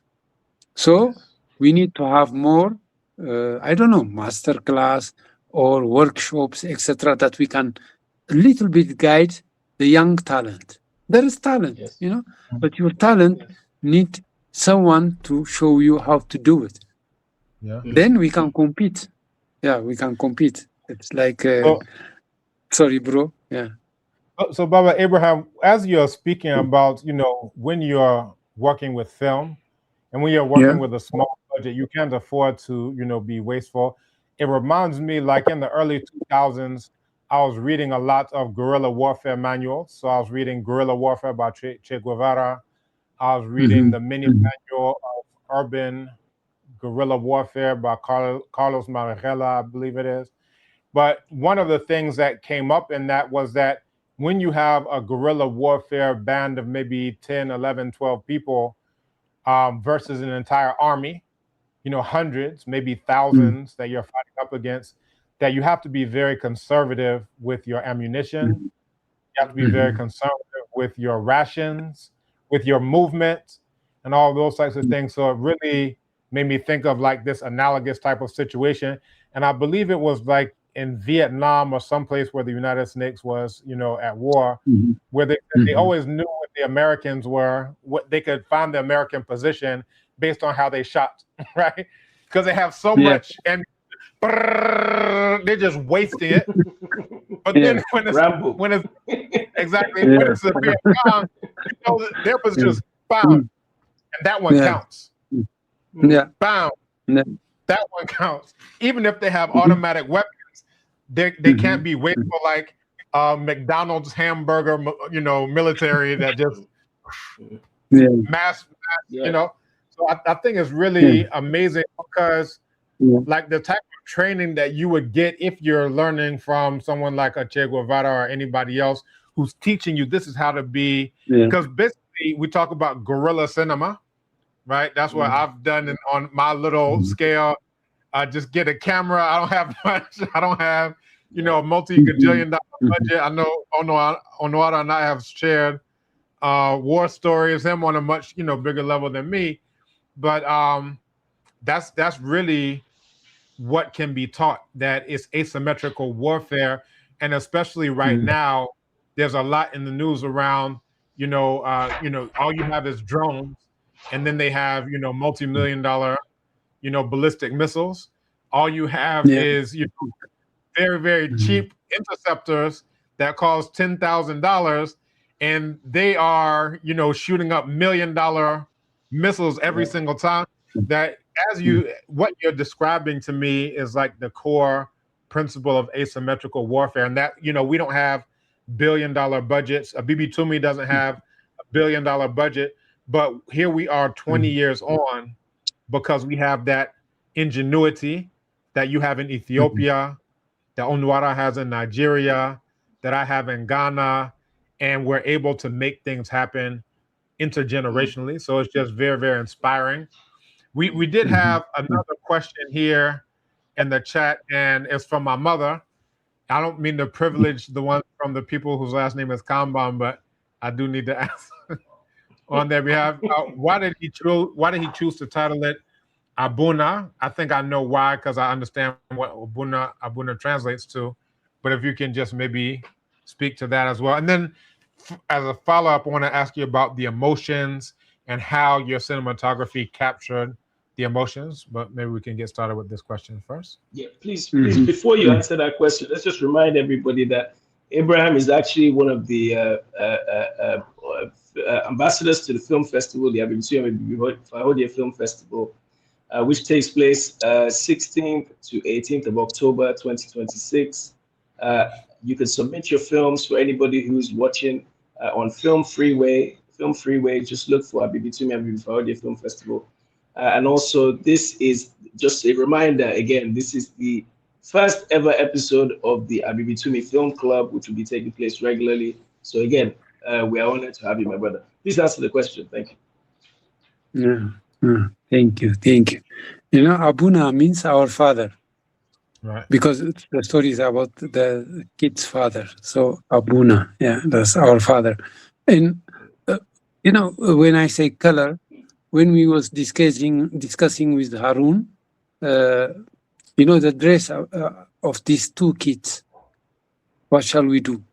We was discussing, and I told him, you know, Haroun, blue is more calm, you know, light blue can be calmer, and it gives you more emotion too. And then also the orange is the hope, you know, the young kid is the hope. We hope that he will grow and he will find his father, you know, it's like he will find the way to live, etc. So let's express with these colors. We can have also a dark or black shirt, etc. But it will not work like this one, you know, the orange one. And the orange is like the future, you know, the sun or brightness, growing, etc. But we know that this kid, when we saw the script, will pass away, he will die. So let's give hope, and that hope will give you emotion too. So what I'm trying is with these colors, and then when you see the light, there is dark and bright light. You know, when they are coming together, when they are working together, or when they are sitting together, is more big contrast. There is life, and there is also darkness, with this danger, you know. Even though it is so silly that our people in Africa are dying because shortage of medicine, or shortage of knowledge, doctors, etc. You know, for me it was like painful, but how to express and how to give. And Haroun loved it. Haroun said, Abraham, you know, the first day he was more listening, and the next day he said, you know, Abraham, I saw in my dream, you know, the kid Tahir with and it works, you know, it works in my mind. I said, yeah, you know, let's try it. Let's make just a short 1 minute or 1.5 minutes with a video or photography, you know, just to see the images. And then when we saw with that color, first, you know, the costume, when it's with bright orange or dark orange, etc. No, we explained. We went to the market together in Paris, and then we bought that. And then when we saw the picture, he was like, Abraham, that's it. You are right. You know, so I support him with these colors, you know, and that's the emotion inside. You know, when he passed away, like, do you show that the body, dying kid, etc., or you express, like you said it, with the window, and then we travel out, and then, you know, the light, etc. That's the emotion. when the mother was very angry, when they are running with the traveling, they come at the evening, and the mother said, "You can move, you can go," and she go in, and her son come in, and he put his hands in her shoulder. You remember it? There was a little bit movement. That's the beauty. Yeah, that's when you touch your mother, you know, she was very angry, and then you touch her, and then it was like, and that was beauty. You know, we say that. You know how we do it. How shall we? We was like doing 2 days thinking. You know, 2 days thinking how we shot that shot, and then when he came and he put his hands in her shoulder, and she was turning, and then taking him. You know, the camera was moving a little bit, and the light was very nicely. That was like, without knowing, it touched you. Like, oh, my mother. You know, you think about your mother. I wish if my mother was here, if she's not there. I wish I can hug my mother. I wish I can touch my mother. You know, it was like, okay, my father is disappeared. And he's like 7, 8 years old, like touching and giving hope. That was like, for us, it was like when we was thinking, and it's finally, it was emotional. And then when you see the movie also, it works. A lot of people said that was a very strong scene. Yeah. You know, just two of us. There was nobody. There was no coach. There was no dialogue coach from New York or whatever. No, we did it together. Yeah. And that was the emotion, you know, without exaggerating. You know, cinema, you know, both of you, that cinema is realistic as it is. Yeah. It's not exaggerating and no, simple and to the point. And most of us, we don't like simple things. We want to do things complicated. And then it will be so complicated that we are becoming confused. We don't know what to do at the end. But keep it simple and easy. That's why what I like about your festival. The festival will support and help the young talent, that the young talent can get more masterclass, workshop, you know, trying to everyone who have experience to share with our young talent. At the end, the young will take it over. So the young need to know what to do. Yeah. And then they can compete. They can compete on, it doesn't matter from where. Yeah. Well, what you said, I feel like, you know, I'm looking at a chessboard and someone just explained to me the move, and I'm like, why didn't I see that? Like, you're explaining why I felt what I felt, like that with the orange and with the blue. And like, as I was watching, I was like, this is, I don't know, it's probably one of the first times I'm looking at a film like from the point of view of, there's, like I said, there's a whole theory and there's a whole art and there's a whole science.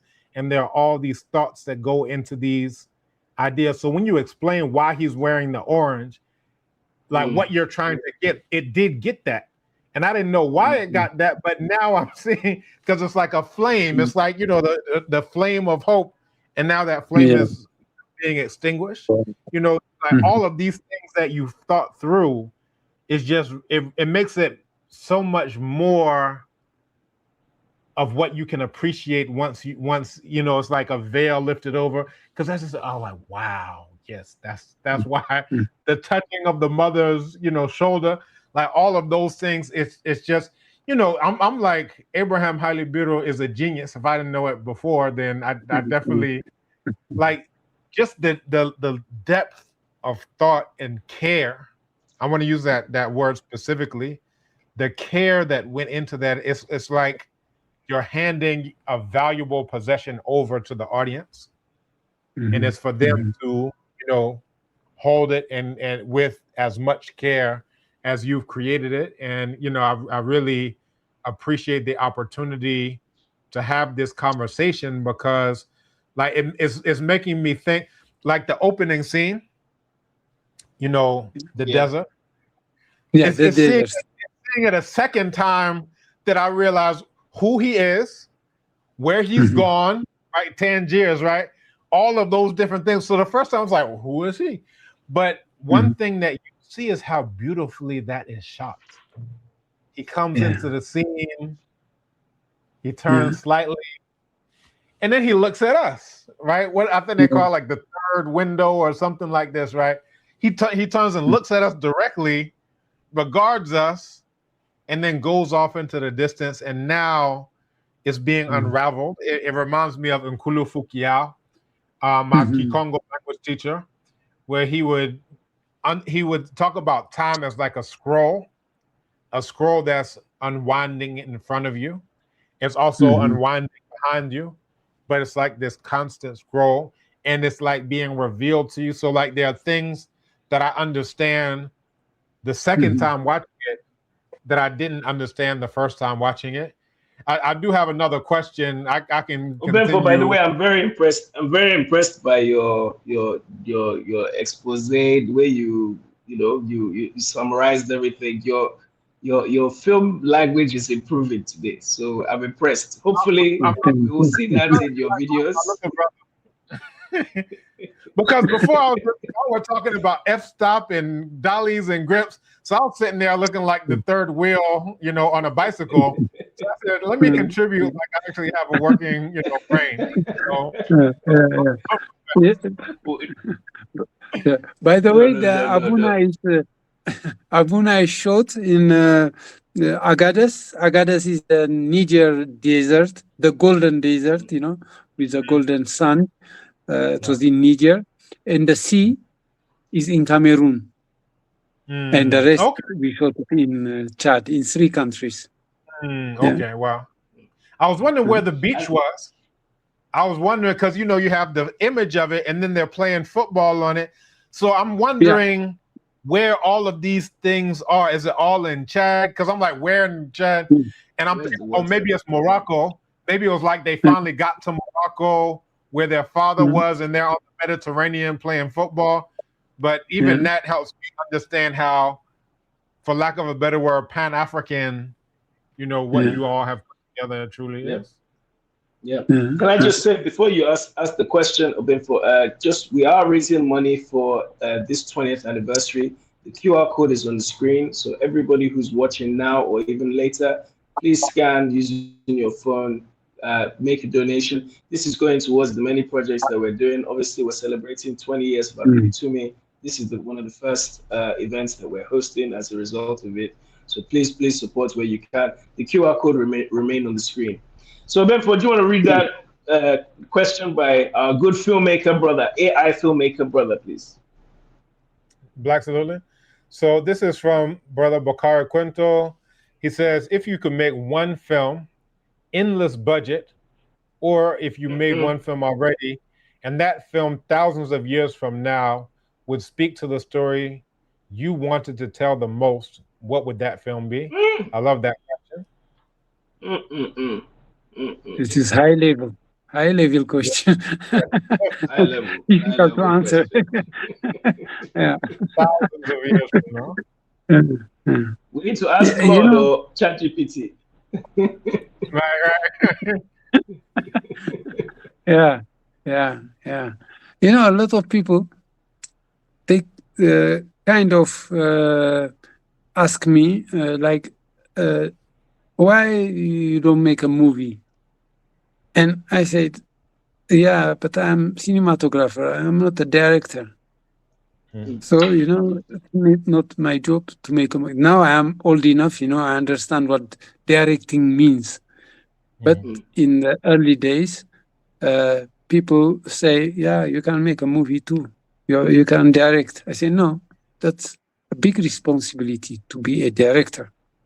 You need to tell something. You need to have a message. Otherwise, everybody can be a director, of course.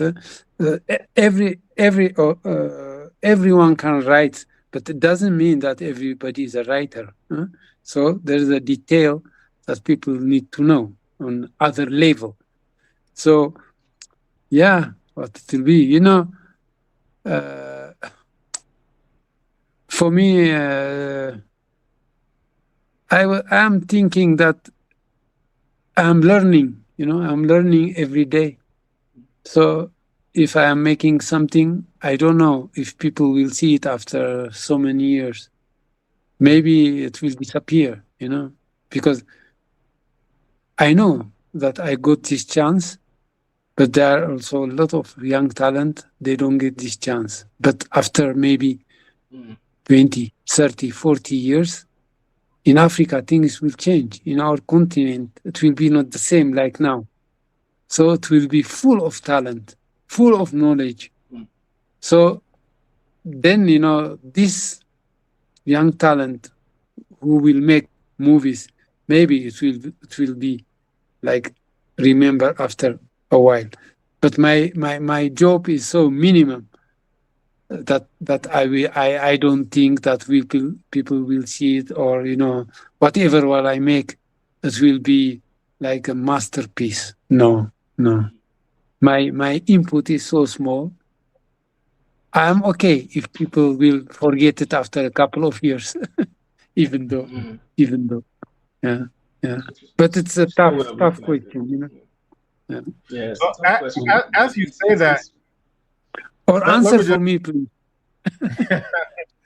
Well, it makes me think. So I keep track of a lot of stuff related to astronomy, right? And maybe like a day or two ago, maybe 3 days ago, I was looking at an article about Voyager 1 and Voyager 2. And anytime there's an update about these, you know, objects, you know, I read, you know, where's going on with them. They had to shut down this system to conserve energy. But essentially, these are space probes that have gone beyond the heliosphere. One is around 25 billion miles away, and it was sent upwards from the solar plane. The other one is around 20 billion miles away. It was sent downwards with relation to the solar plane. But, you know, on these, there were certain things that they put on there. I think it was like a golden record and, you know, all these different things. And the idea was that if any entity, maybe 1 million, maybe 100 million, maybe 1 billion years from now, sees this object, they'll see like a golden record, and they would be able to hear sounds. This song needs to be preserved. And I think about I don't know what to call them. I think about the Neanderthals who made those decisions of what song is going to be selected and what film is going to be selected. You know, these are like, if anyone is eminently qualified to make a decision on the scale of thousands of years of what should be seen, is someone who has a deep understanding of what image is and how images should be created. So I don't want you to sell yourself short, because if those dunces can decide what's going to be on something billions of light years away from us, or kilometers away from us, then by all means, you know, as Black people, as the very first people on the planet Earth, you're coming from Ethiopia, the home of Omo 1 and Omo 2, the home of Dinka. We are the oldest people on the entire planet Earth. So, you know, as Nana John Henrik Clarke says, what happened 5,000 years ago, what happened 5 years ago, what happened 5 minutes ago, will help us understand what will happen 5 minutes from now, 5 years from now, and 5,000 years from now. All history as a current event. So as the oldest people on the planet Earth, we definitely have the right to project our vision thousands and thousands of years into the future, if not millions. So you said now you're at your older age, you understand what directing is. So that question, if it inspires you to put together that film, then I have a complete trust in what you'll be able to do. Thank you. This is Obenfo, you were talking about the guerrilla filmmaking and how that relates to just, you know, guerrilla warfare. And I wrote something down. Your enemies become your quartermasters. In other words, your enemies are the ones that end up arming you. So when you give the analogy of what happened in Vietnam, it's similar to him with the lights. They don't have the money for the big lights, so they're like, let's use a reflector. It's like you're borrowing from the elements and so on. So it's just. I think these conversations are very important. I think because cinema is one of those art forms which I think there's less and less interest with new generations, and it's something which, again, very, very powerful. Probably the most, if not close to one of the most powerful mediums we have in the world for transmitting messages and so on. So, you know, Oben, for you, you've produced, you know, so you understand at least on a basic level what it's the impact of a piece of artwork in film. You know, we can have this conversation for forever and ever and ever. And Oben will eventually bring out a spreadsheet or something to show us. So before we wrap up, I just want to take one or two more questions from the audience, and then we'll thank you for your time. So, Oben, for the next question, please, from Kweku Obibini. Kweku Obibini, he says, where did your passion for cinematography come from? You know, when I studied in Holland, the Netherlands Film and Television Academy.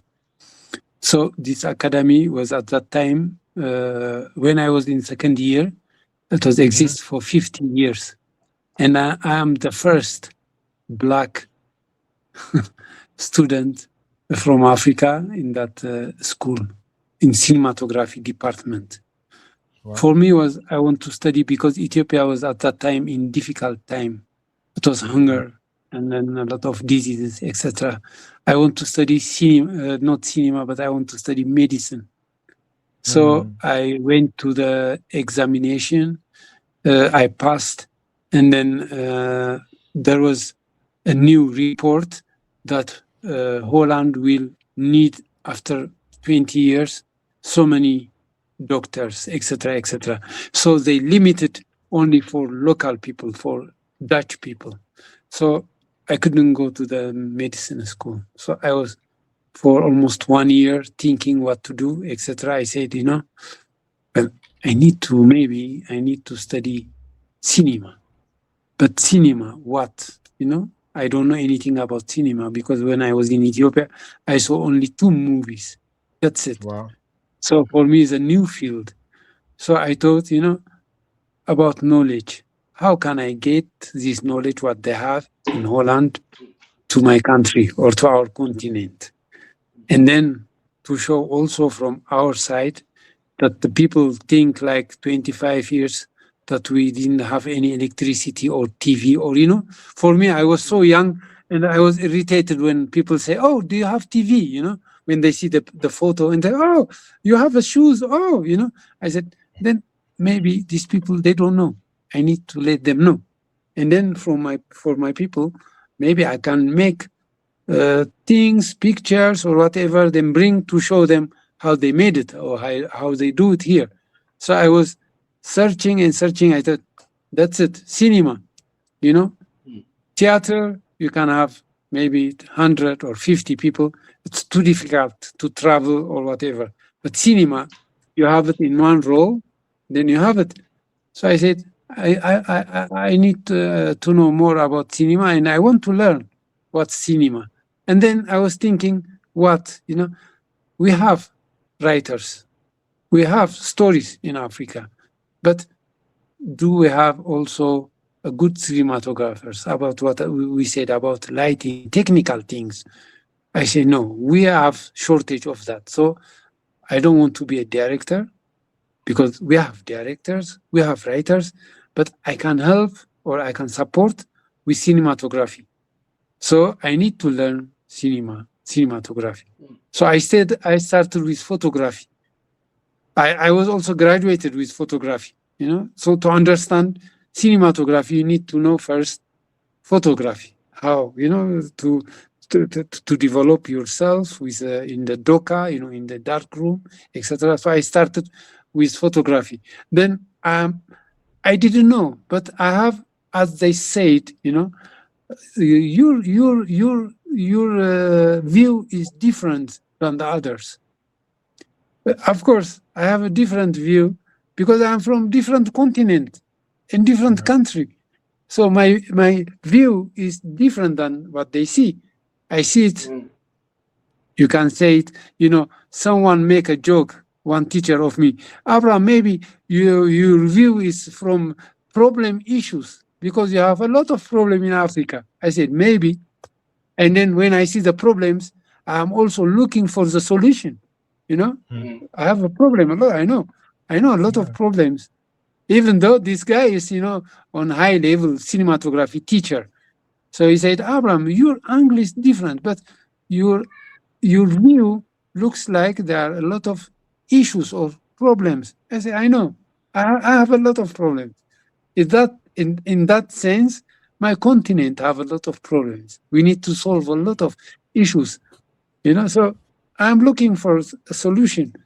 So that's how I came closer to cinematography. In that sense, I am so willing. If somebody will tell you Abraham he was absent in these 5 years in the school, it's a lie. I never missed a class. I never missed anything because I was so willing to learn, you know, because the students who was with me, like there was 5,000 candidates for a total for 7-8 subjects, like directing, sound, cinematography, documentary, producer, etc. And then almost like 900 and 950 for cinematography. Only 6 students passed this exam, and I'm one of them. Yeah, you know, I prepared for 2 years, and these guys and the directors, they saw more than 500 movies. And not only movie, not only the director, even they know the dialogue in the movie. Can you imagine? At that time, if you ask me who is the director, I don't know. But who is it? I don't know. I saw only 2 movies. So I knew that I need to work hard. You know, I knew. But so I love it, and I did a lot. When I was in second year, I got an award for my light in camera. When we finished, when we did Abouna, like TV5 in Canal Plus, they want to make a discussion program, talk show about my light. They love my light. And they was confused. They say, you know, the French painter, do you know this and this? It looks like you use their ideas, their light. I don't know these people. I don't know at all. You know, I don't know. Maybe I know my painters in Ethiopia, or Dutch painters, Van Gogh and Rembrandt. You know, these are high level painters. Maybe I'm closer than them than the French, because I don't know the French culture at all. So I came more closer to cinema in that sense. I said I want to teach, or I can take things from here easily with cinema. But I knew that cinematography is tough in technology or in knowledge, technically, etc. So I want to learn that one. So as I said, you know, the Dutch, they colonized Suriname for 400 years.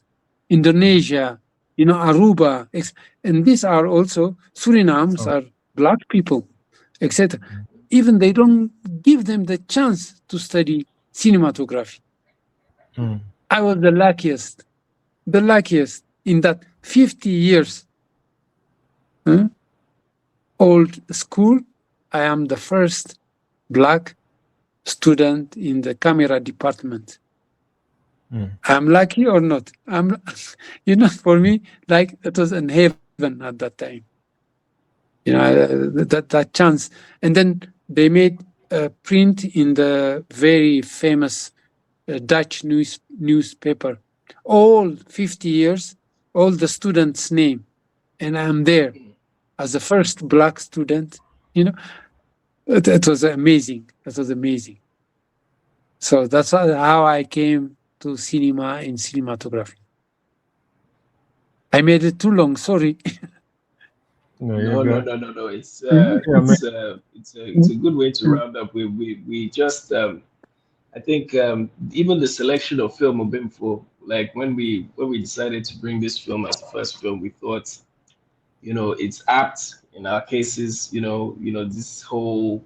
In fact, earlier on we were talking about just the importance of fatherhood. If you could just wrap up with this question, please, about what does the significance of the searching for the father mean to you 20 years after you made the film? That whole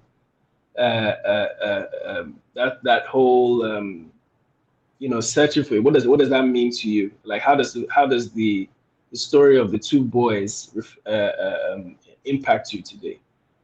If we just close on that. I don't know if my question is clear. Yeah, it is. I saw Abouna for the last, because I want to see it for what it means in the big screen, not on TV, but in the big screen. The landscape, when we use the landscape, we give the space, it's very, because it is so, in Africa, is so much things to do. The impetus tells you a lot. We need to build a lot of things, knowledge, cities, whatever. But the landscape is so wide and that's empty. It's nice to give you peace, but we need to work on it also. So when you see it in the big screen, it's beautiful. It gives you more power, to touch you. It is like, well, this is my continent, beautiful, big and nice, etc. So I saw it for the last 5 years, I think, 5 years ago, in the big screen. It touched me because it's my story. We are struggling, but we don't want to stay in our continent. We want to leave. We want, to leave your house, your home. It's not easy, huh? It's not easy, but we are going. All the knowledge, all the young talent, all the young power, it's crossing the sea. And sometimes, or almost most of the time, they don't touch the other continent. In the Red Sea, a lot of people going to Libya and then Morocco, and through that they disappear. We need to keep our people in our continent. And this is an idea that the family structure, the family togetherness, a family, black family together, it's because of the father, everything is going down. The mother disappeared, the kids, etc., etc. That's a simple example, but it's a continental problem, and Africa is still struggling to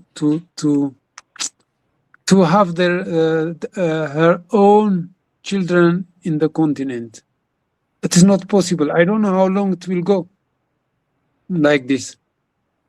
So it touched me every time because there are a lot of Ethiopians, they want to be in Europe because of the situation in our country. There is war now going on in Ethiopia. And every young people need government after 18 years. No, you need to go. You need to fight. There are a lot of young people, they don't fight, they don't want. Because they don't want to fight to their own brother and sister. And they're disappearing. Still, the problem is existing. So, it is a story 20 years ago, also 40 years before, and it will continue until we don't have a solution. Abouna is a simple example, But if we discuss about it, it's huge. Haroun was, people disappearing from Chad, like that. Every Monday, there is a radio program in the morning at 8. It starts at that time in Chad. There are mothers coming on the radio and they tell their stories. Please, if you see my husband, tell him that the family is needing him. Please come back. Every Monday morning. So people are disappearing because in Chad, life was not easy at that time. There was also war in Chad. And these issues we have now in Congo, this problem we have in Somalia, we have in Ethiopia, we have in Sudan.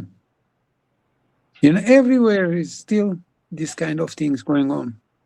And that's a symbol, small symbol, what Haroun tried to give to us. But still, always, you know, always I'm thinking, is now the father in Morocco or in Spain, or even we made the movie, I'm thinking most of the time like, oh, in the movie this, in the movie that, is now the father in France, you know? Is he not trying to contact his family? But the young guy is almost passed away, and the mother is not good anymore. The family is destroyed. And then if you see it in a big, in global, that's Africa. The mother is Africa, actually. You know, Africa is losing. Africa is dying. I don't know when we will fix it, but it's, if your mother is sick, I mean, the whole family is sick. Wow. Yeah, the whole family is sick. And our mothers, they struggle, they fight, they try to feed us. They, you know, it's just like, oh. And that's Africa, you know.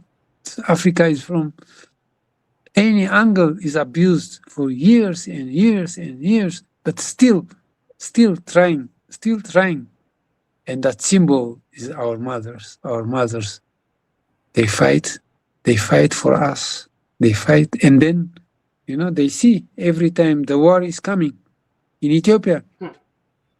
3 years ago, 1 million people died in the north of Ethiopia, in the Tigray, and now in Amhara, and then in Oromia, there is war. We don't know, you know, the next war will be against Eritrea, and continue. I don't know. And this year, 2 young guys, you know, and then that hope, this orange hope, he disappeared. And that's, I don't know, the young talent in our continent is disappearing. So our leaders need to think, and we also need to think how to fix it. Open discussion, how to survive, how to do things better, how to educate our people, and how to be fair, honest, and etc. Yeah. After that kind of movies, we need to have a discussion. This one of the example. We have a lot of movies in Africa made, and then, yeah, sometimes it's painful, sometimes it's hope. You know, you think, of course, our continent is suffering, but we will come out. But for how long it will continue like this? And that's this platform, this kind of festivals is very important. That, you know, we can discuss about it. God gives you the chance to meet. After we meet, it's about us, what to do. We can fight, or we can discuss, and we can have a solution, and as brothers, to be together like now, and to have some issues, and discuss about it, how to do it. And it looks like a minimum, but in cinema sense, for young talent, it will be a lot. Yeah, sorry, maybe I'm talking too much, but No. This could go on for much longer, but I don't even know. I think it must be like 2 a.m. where you are. It's, you know, we've even gone much more time than we expected. But we just want to, Benfo will join me in just thanking you along with the audience. We just take time to thank you for sharing your experiences, sharing this blacktastic film. You know, this is a film is a masterpiece, and your work, your choices of cinematography, lighting, camera movement, even the way you worked with your director, You had three of Africa's great filmmakers working on this film together, and the work, the testament of the work we see 20 years later, where people who have never seen the film are reacting as if it's just come out. So that's really down to you and your work. We thank you also for the support you've shown us with the Abibitumi Film Festival. We're looking forward to the partnership this year and going forward, and are grateful to you for lending your expertise, you and all the other filmmakers. Are there any last words you want to say before we close out for libation? Abraham, Baba Abraham, will give you the floor. Just I want to say thank you very much that you give me this chance to discuss and to talk, and I hope our festival will be more bigger and a platform for young talent and for filmmakers to discuss and to show their movie. And even though we come together just to discuss, that's one step. So what you are doing is a lot. You work hard. It's not easy. It seems easy, but you are working day and night. So I want to say thank you very much for that. In the name of filmmakers, I am very proud of you. I know it's not easy to organize these kind of things. There is a lot of complex issues, etc. But you pass that and you are here. So I want to say thank you very much. And it's a pleasure to be with you. And thank you for me. And thank you for all of the audience, for everyone that they give me the time to listen and to see the movie Abouna. Thank you very much. Thank you. And Baba Abraham, I also want to let you know that, you said that they loved your lighting. Even this evening, your lighting is the best lighting of all of us. It's very dramatic. Wait. See my lighting? See my reflection? Oh my God. But then somewhere way down in number 3 is this my oversaturated brother from Nigeria. All right. So I'll hand it over, but thank you so much for the experience. Like truly, anytime, I have, these my little cameras that I, play with and do small things with here and there. But what you've shared will make me think differently entirely about what I'm doing and setting up shots, and the thought that goes into why it moves and when does it move and why it doesn't need to move unless there's a reason for it. So like, you've just given me so much to think about that I didn't even know was a thought that you could think. So thank you so much for that. It's a pleasure. It's a pleasure. Thank you very much. Just a reminder to everybody again, we have the launch of the conference and film festival tomorrow. So please make sure that you tune in. The registration link is there. The QR code is there. The day after, we're also launching Obemfo's book, Construction of Black Civilization, hosted by Amakea Bebrese. So we hope again that you will be there.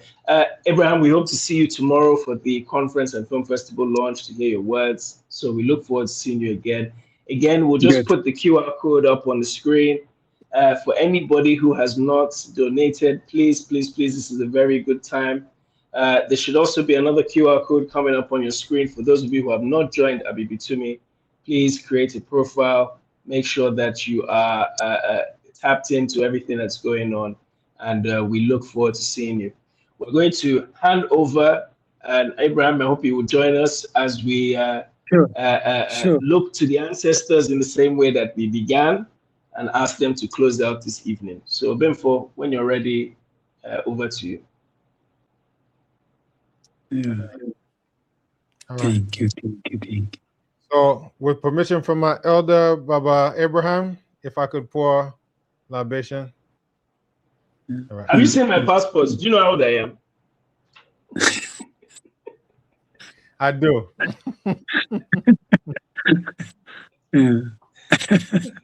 I'll go. No, I'm the oldest.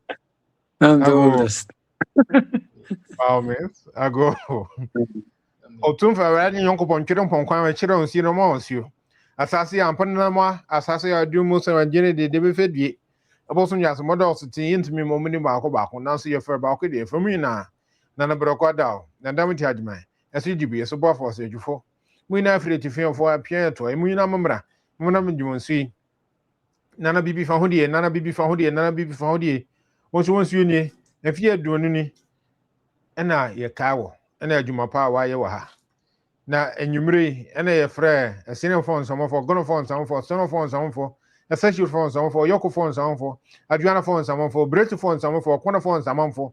We na free to film for a piano to a Muna Mamra, Mamma Majimusi, Mamma Majinsunum. Now, said a cano, and then I ye, Abouna, a year opening Abraham Haile Biru, Munshiranankasa, Onyan Quatintin.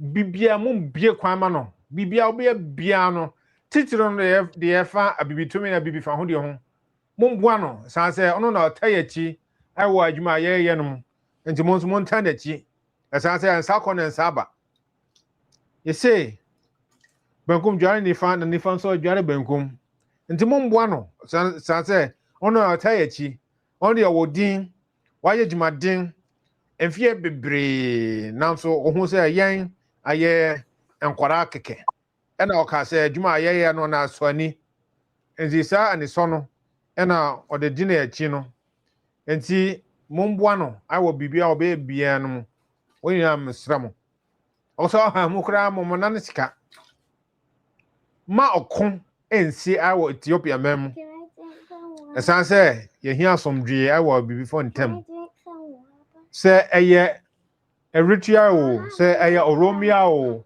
say aya Bebia o. Mumbuano, I will be bia be bianum, when I saw Modaurma. And Chirema, Munshra Monso, na year to year the amamo, Koto. Na year to year the amamo. Na for the Tamfu Bia Cononcona, a beautiful Giadia. Abraham Haile Biru Giadia, Ọnụọra Giadia, Ajakwa Giadia. Ayi na jija de aboni brakra ye ojan shana chfo na asena nka ba ko na asena modaworma mo shira na ya shahai mo shira miya pai modaworma mo shira na kuse ewie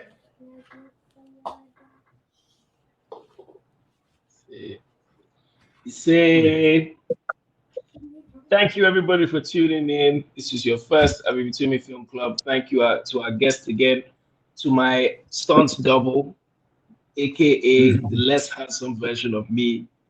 Thank you, my brother. Let's do this again. The story. So, Abraham, we have this running joke that anytime I'm in a film and I need to be in a car crash, then we just put Ọnụọra in there to take all the licks, and then I come back to spotlight. So. He looks enough like me. Great. Right. No, you are good filmmakers too. So next time we'll discuss about film. With the right lighting, we can make it look a little bit, more presentable. Don't you worry. But thank you, Abraham. You are welcome. Thank you, everybody, for tuning in. We will see you again on the next one. The Darcy, Dalunu. Abibitumi, Abibi Fahudi.